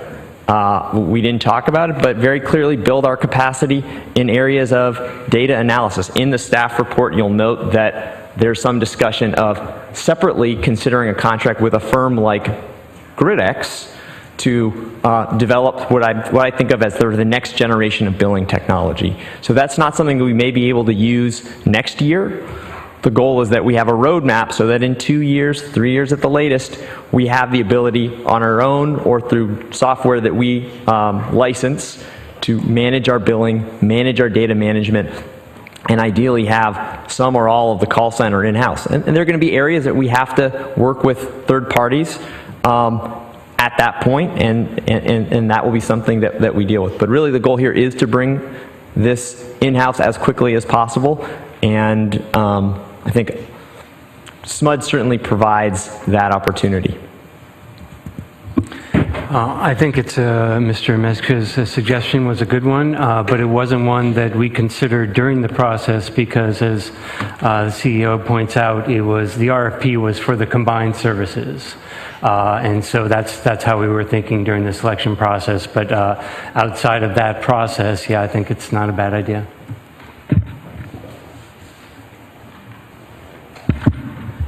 Shall I continue with my remarks, or? Go ahead. Okay. Well, I think as a board, I think we need to address what I don't hear addressed quite clearly enough yet tonight, which is, and this is not to blame anyone, any particular person, but I think we can do better as far as process goes, and I do support us getting better about the process, and that would be my direction to everyone, that we do better about this. The local development business plan, yeah, I think we can do better about sharing why the delay, why we are not bringing it back. We can share that information. We can be more transparent and do what's best for us at the same time. Tell the public why we're recommending a delay. I think we can do that in a more proactive way. I think we can be, bypassing the bidding process. It does not look good, and we can be quicker about pointing these things out. Meetings have been canceled, agenda items have been pulled from meetings. So I appreciate the CEO's apology about, process. I mean, I think but we are all culpable in this, and we all need to vie for a better process here, and for transparency, and for the appearance of transparency. I think if we not only need to be transparent, but if the public feels we're not being transparent, even though we feel we are, we have to go the extra mile. We are a public agency. We have to do the right thing here. That all said, I concur with some of my fellow board members that we do need to make a timely decision. And I can support the CEO's recommendation, but I would support, in the interest of getting back to a better process and having a more transparent process, going out to bid for the energy procurement piece. And I'll leave it there. Thank you. Okay, Director Martinez. Huh? We still haven't been able to present. Oh, I'm sorry. No, actually, Ann Olivia then. Ann Olivia. Jesse, I'll get to you. So I am here to present the position of the Community Advisory Committee and actually clear up some information that maybe has been misunderstood that I was just hearing echoed around. On the wholesale piece, we do want to appreciate the proposal that the CEO put forward, saying that the RFP process should be extended. In our meeting, he did state that RFP was written so that SMUD could bid on it. So we would want to make sure that that RFP, that the content of it was reviewed for that appearance of transparency. As the call center... Okay. No, sorry. Go ahead. So, the call center and data management, I was really disappointed by the presentation this evening, and I really wanted to like it. I was hoping to hear something better. The last proposal that came before us from GridX had around 100 jobs, would be unionized with an Alameda County affiliate union, and all frontline calls would be in Alameda County. They have initiated the process and online are already stated to be in Fremont. They have extended in writing their desire to enter a neutrality agreement both with the IBEW and CWA. The IBEW has voiced a strong preference for Calpine, has an existing neutrality agreement with them, and they have selected a subcontractor, and they also have an existing neutrality agreement with IBEW. And the transition to an internal call center was part of all of the contracts as far as I had my conversations with Nick, and was used as part of his pitch to me for GridX. The data management component is one of the most lucrative parts of the CCA industry at 95 cents per account, which is what is in this contract, and around 700,000 accounts. It's around $23.9 million in the first 3 years, and that is only for that service. It does not include auxiliary services, including the sale of excess storage capacity in assets that we're developing. The numbers on this haven't even been released yet. It encompasses some of the greatest opportunities for exploitation and missed revenue for our constituents. The data here is highly detailed and protected, classified. You have to sign all kinds of stuff to get access to it, and we need to be mindful of the security and sensitivity of this data. Distributed energy resources and the energy data that they both consume and create will be a lucrative source of revenue for whoever controls it, and making the wrong choice tonight will cost you a lot more than $5 million. The CAC has never taken a stance on a particular vendor, while many of our constituent groups have. What we have taken a stance on is core principles that local jobs must be created in Alameda County for our residents, that the company must have a neutrality agreement and work with labor, and that the selected company must be technologically proficient to do its job. The other companies went through a whole process, and we haven't had the opportunity to go through that process with SMUD yet. I know this proposal technically might fulfill the organized labor component, but I am making all kinds of concerned faces about that one. And it doesn't result in the creation of local jobs on the scale that the other programs do. The frontline calls are going to be in Sacramento, whereas one of the other ones would be here. Jobs are not a small issue, and my phone has not stopped ringing since that meeting. I'm sure yours have not either. There's a lot of people who are expressing their opinions and their concerns and advocating for their groups, which is right to do. They should do that. We are not rejecting SMUD as a vendor. We do need to move forward, but no amount of presented hurry will ever be able to excuse a blatant disregard and violation of public trust. We do agree with the need not to delay, and Bruce did say that the next meeting would be okay if we hold that in 2 weeks. So the recommendation of the CAC actually stands well. And also, we do have an established process, even if it hasn't been formalized, and we have followed it with everything else. The community, all the people who are here, yourselves, and the CAC have followed it. And violating that violates the values that are inherent in this formation of transparency and inclusion. The community should not be a thing that you're like, oh yeah, we asked you a question, cool, we don't care. And that is what is being said right now. It stands fundamentally in contradiction to our obligation to our constituents. For that reason, the Community Advisory Committee does not support either part of this recommendation. We do love the thing that Nick put forward and about separating out the wholesale RFP, and we do have recommendations as opposed to simply a dismissal because we recognize the need to move quickly. Again, we are not rejecting SMUD as a vendor. We are rejecting the lack of transparency in the process by which we got here. If the committee reconvenes, the 3 folks who interviewed the last 2 people, and the two vendors, and they go through that same process and they agree and bring a recommendation to this board in 2 weeks. It was stated that that would be okay. And also, we believe that this board should direct staff to create a clear RFP process that should be followed. Is that Anna Olivia? Yeah. Biddle? Yeah, I think the opportunity for this organization to partner with SMUD is just an excellent opportunity for us. Keeping in mind that we're still in the process of hiring people. We don't even have a staff to work yet. We've got, what, 2 or 3 people on our staff now? This is just an excellent opportunity, like I say, to draw on their expertise and experience. If we'd have had maybe them early on, we'd have probably avoided falling into this kind of quagmire of dealing with the data management and call center. As Al pointed out, this has been on our agenda since last spring. There again, I think this is just an excellent opportunity, not only for this item, but for future items when we're going to need help. Since we're such a new and evolving organization, as pointed out, we're still in the startup phase. Jesse?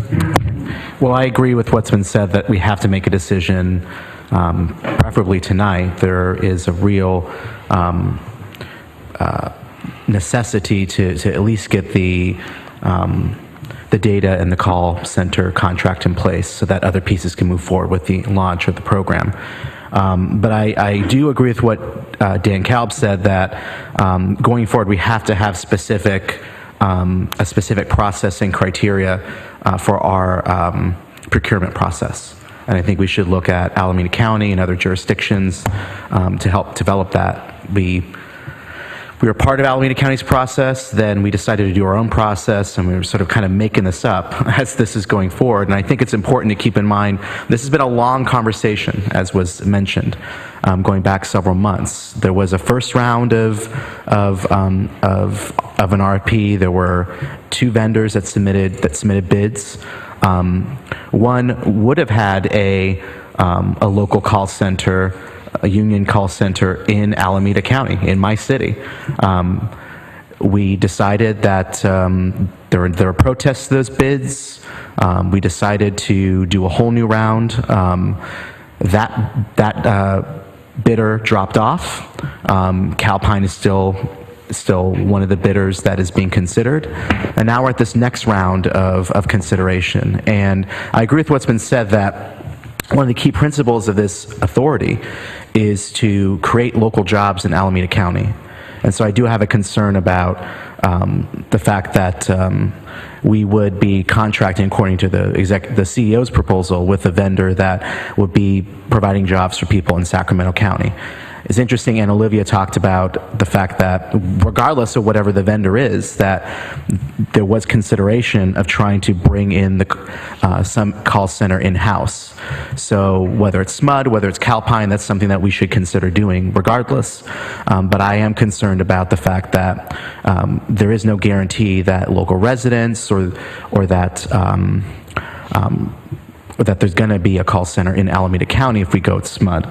I think the idea that was raised by Diane of trying to sort of split the baby and looking at all these different vendors and maybe breaking up into pieces is worth considering, because we get Calpine and their experience in managing call centers. We get GridX and the data management, and perhaps we get SMUD for the other piece. So I want to lend my name for consideration of some sort of hybrid that could award these contracts to these different entities.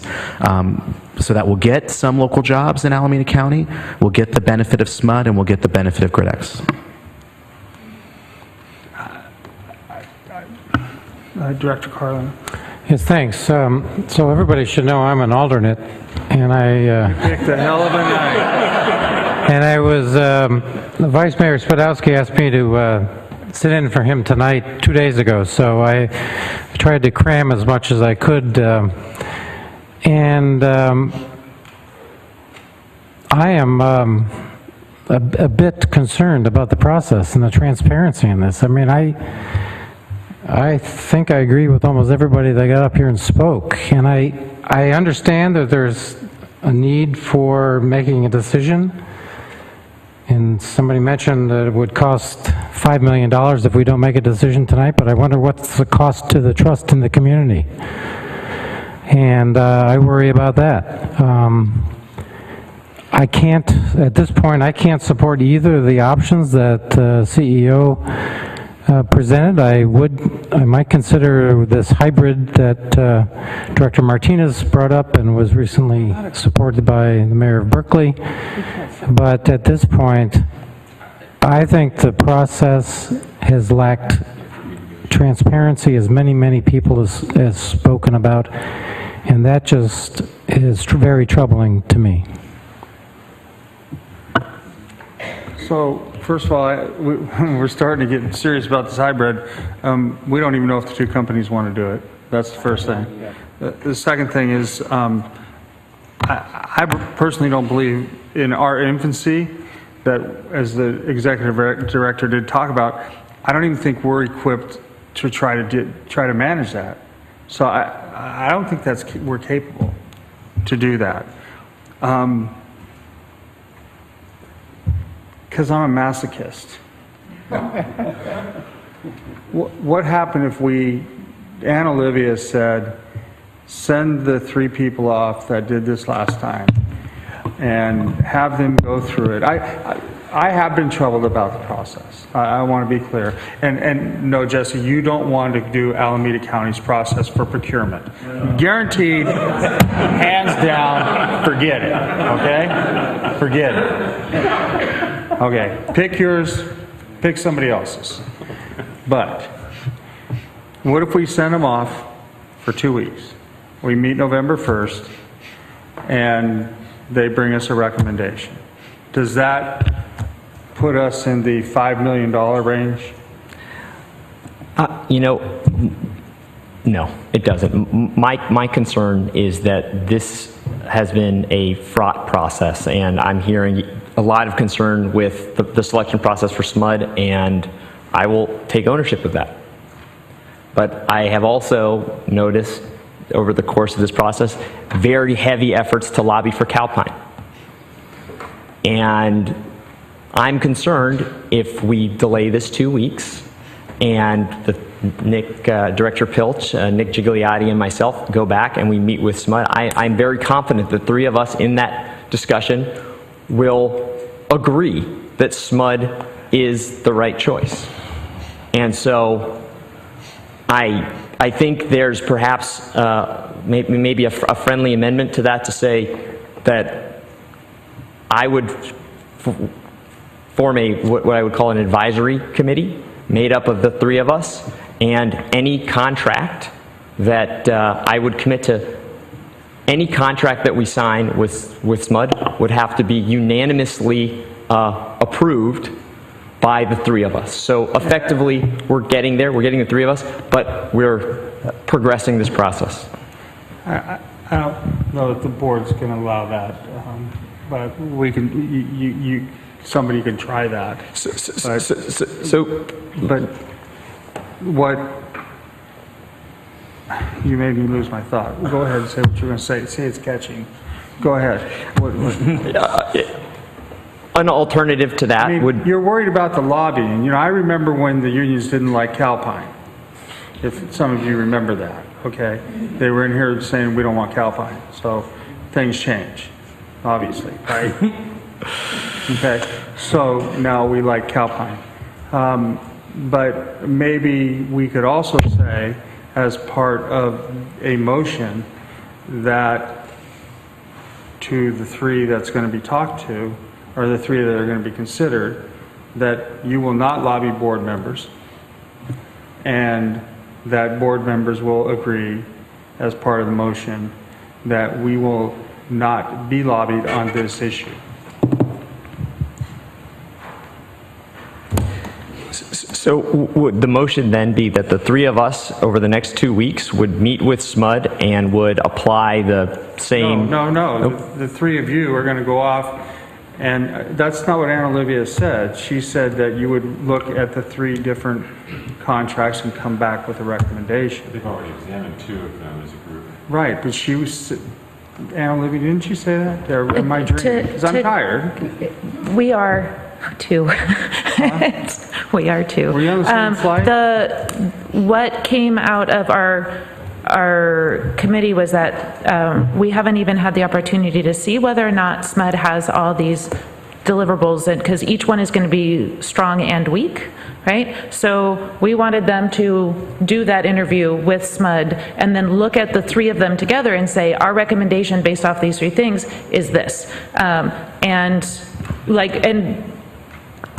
They are the committee that would have brought this here to begin with.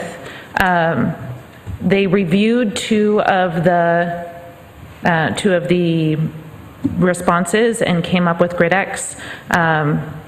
SMUD said they didn't apply in time because they didn't know about it. So if they had applied in time, what would the end result have been?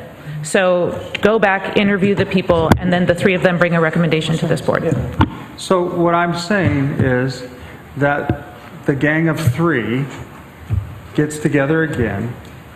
It was 3 of you, right? It was you, it was Pilch, and who else? Nick.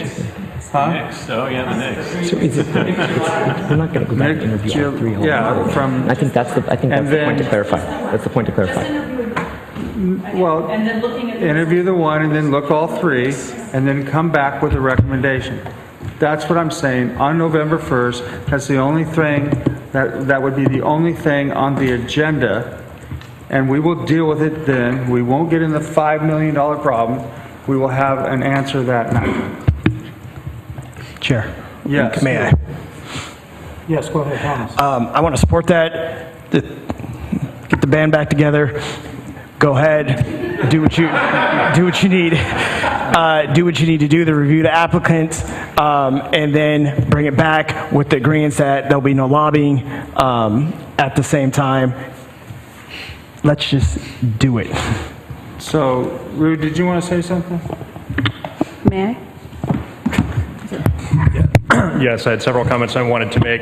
I agree with most of my colleagues that I believe we should be making this decision tonight. We were supposed to make it a month ago. Then we had the item pulled without notice at the discretion of the chair. Then we had a special meeting scheduled, which was canceled. Now we're talking about yet another special meeting in order to allow a subcommittee to come back to us with a recommendation. We've heard recommendations from all of the people involved. They happen to differ. This board, this body, needs to be able to make decisions.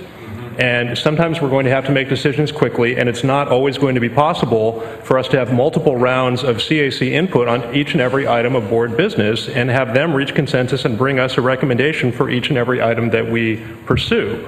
So I don't know of any other public entity that operates in that fashion, and I don't support further delays. As far as the process issues, I would certainly agree this process hasn't been ideal, but we've heard from council that our procurement process as laid out in the RFP has been followed, including the right to reject all bids.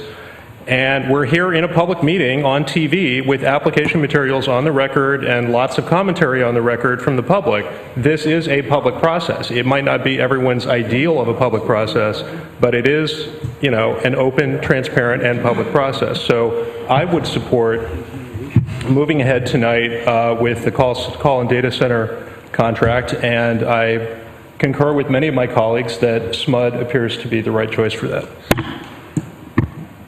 I mean, I'll try. Martinez? Thank you, Mr. Chair. I just want to thank everyone for speaking tonight, and I was very worried that we were going to leave tonight having violated the public trust. And I think that the proposal to get the band back together, as my colleague put it, and give this 2 more weeks, I think this process deserves at least that scrutiny. So I would be supportive of, and I will not go to my other meeting that night, and I will come here on November 1st for a special meeting, so you will not see my alternate because I think it's that important to be here.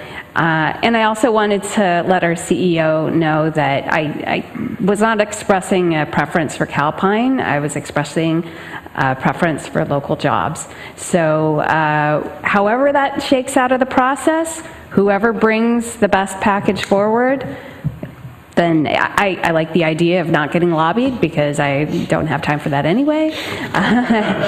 But let the best man win, or woman, or group, team. Let the best team win, and I'm supportive of the concept of the three-person group bringing together a recommendation to consider in 2 weeks.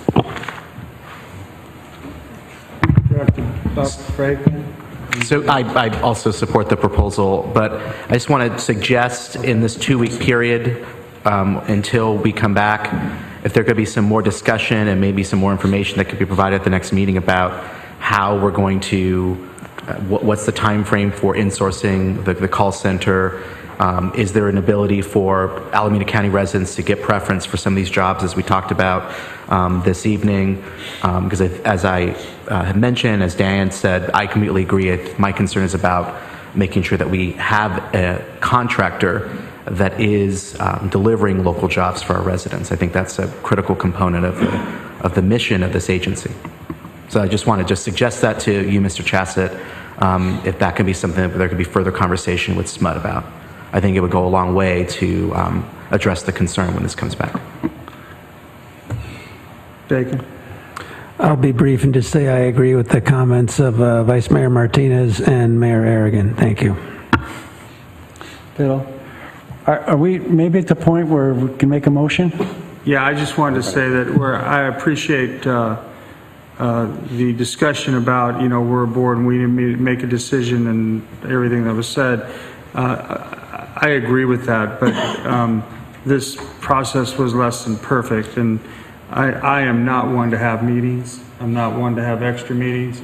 I'm not one to call meetings because this is, I have other things to be doing, and I'm sure each and every one of you do too, but this process was less than perfect, and that's why I think it deserves maybe another look, and I think there's been enough concerns from the community that says we need to take another look. So I'm just agreeing with them at this point. So for those that have called for a decision tonight, please don't look at my reasoning for wanting to move to a special meeting on November 1st as me being weak, because that's not the direction in which I'm coming from. I'm trying to satisfy the community's need of more transparency, and I think that's what's needed here. So, Biddle, if you want to try a motion, please go ahead. Okay. I move we adopt the resolution authorizing the Chief Executive Officer to execute the final contract with SMUD that includes each of the key items outlined in the background and discussion section. Well, there you have it. Is there a second to the motion? Okay, substitute motion. Huh? Substitute motion. There's no second. No second yet. He seconded the motion. You second it? I want to make a substitute motion. You're going to make a substitute motion Yes, now? which is what we discussed, that this item will be continued to a special meeting on November 1st, and that the three-person, evaluating committee of Mr. Chassett and the CAC representative and Mr. Pilch will vet this proposal. We're just talking about this one proposal. The Knicks will evaluate The Knicks will evaluate it and proposals. give us their input at that meeting. So that's And that my, there'll be no lobbying done to the board? by outside entities? Yes. I mean, how do we Well, enforce you're just that? going to have to be honorable. I will second that motion. Okay, I have a substitute motion second. Roll call, please.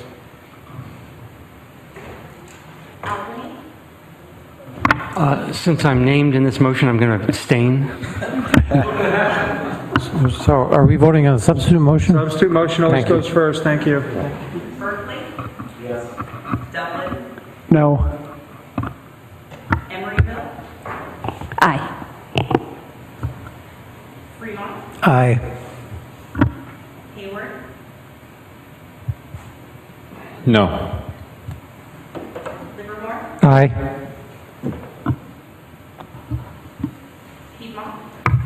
No. Aye. Oakland? Aye. Community advisor, sorry. It's CC, not the voting. No. Alameda County?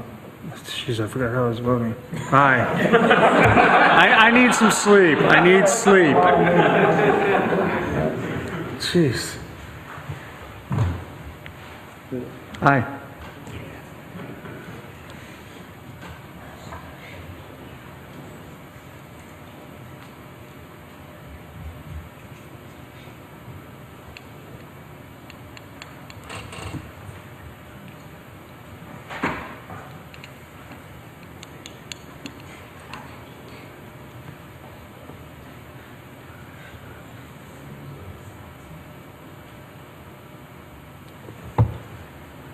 I have 6 yeses, 3 noes, 1 abstained. So you have how many yeses? 3 ayes, 6, sorry, 6. 6 yeses. 6 ayes, So the yes. motion passes. Okay, so we'll see everybody. Wait, we have 11 people here who are voting, and 1 abstention. That should be 10 votes. Because there are 11 people voting. 631. Are you counting Olivia and Olivia? No. I see 11 voting members, 1 abstention. That means there should be 10 votes totaling yes and no's. I only heard 9. Let's see. 6, 3, and 5. No, he said he only heard yeses and no's adding to 9. You're right. 13. Okay, so I'm missing 1. I don't think it changes the outcome. So again, 731. 7-3. Should be done right. Oh, yes. This is Berkeley. I keep missing Berkeley. I'm sorry, Berkeley. Jesse, you've been so quiet tonight. I spend too much time in your city to forget you. I'm sorry. All right, motion passes. We'll see everybody on November 1st, and we'll do this again. Available? So there are 2 more items that should I know, be... I know. Okay, we'll move to item 8.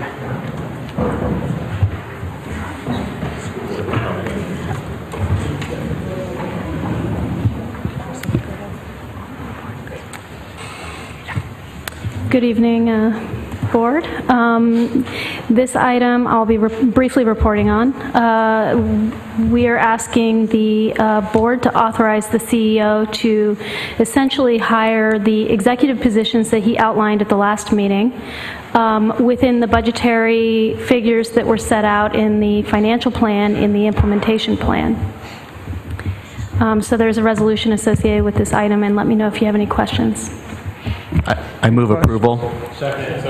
Moved by Aragon, seconded by Root. Is there any objection to the motion? Pardon me, who moved it, Supervisor? Aragon? Okay, thank you. Seconded by Root. What's going on? Is somebody trying to talk to me? No? Okay. Okay, is there any objection to the motion? Motion passed without objection. Item 9.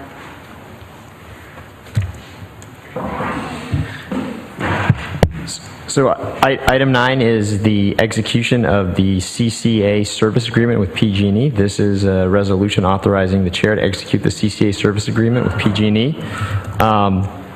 This is a important compliance step that we have to take to work towards launch. It's something every other CCA has done. It's a pro forma document. We can't edit it. It is what it is. And so I'm requesting that the chair be given the authority to sign it. Moved by Root, seconded by Aragon. Any objection to the motion? Motion passed without objection. Thank you. Any board member or staff comments? Go Pilch. Thank you. It's not an announcement, but I would like to request that we agendize the local development business plan, a report on the status of the local development business plan for a future meeting. I think the CEO said he was already going to do that, didn't he? Yeah. Yes, we will agendize that. I think the question just is it at the next meeting? No, given it's that not. this- So, I already said the first. great, so the is second only- meeting in the third week, the third Wednesday in November? Yes, absolutely, that is planned. All right, anybody else? Yeah, I was just curious, and I don't know if you could answer this, but what happens to Sonoma Clean Energy? I mean, they've obviously bought a lot of power, and I mean, did they get wiped out with all that? I mean, I think, certainly many of their customers have lost their homes. It's a good. I think that nobody knows what would happen. I mean, I think the same question is what's going to happen to PG&E, having lost all those customers. Obviously, it's a lot bigger. It's just horrible. Yeah. All right. Think about we're an earthquake country. Yeah. It's something that we may want to think about, just as we get up and running, we may want to think about some sort of catastrophic insurance or something. I don't know. I know BATA has been looking at insurance on the bridges and things like that. So it's something we may want to look at down the road. With that, it's been fun. I've enjoyed all of you.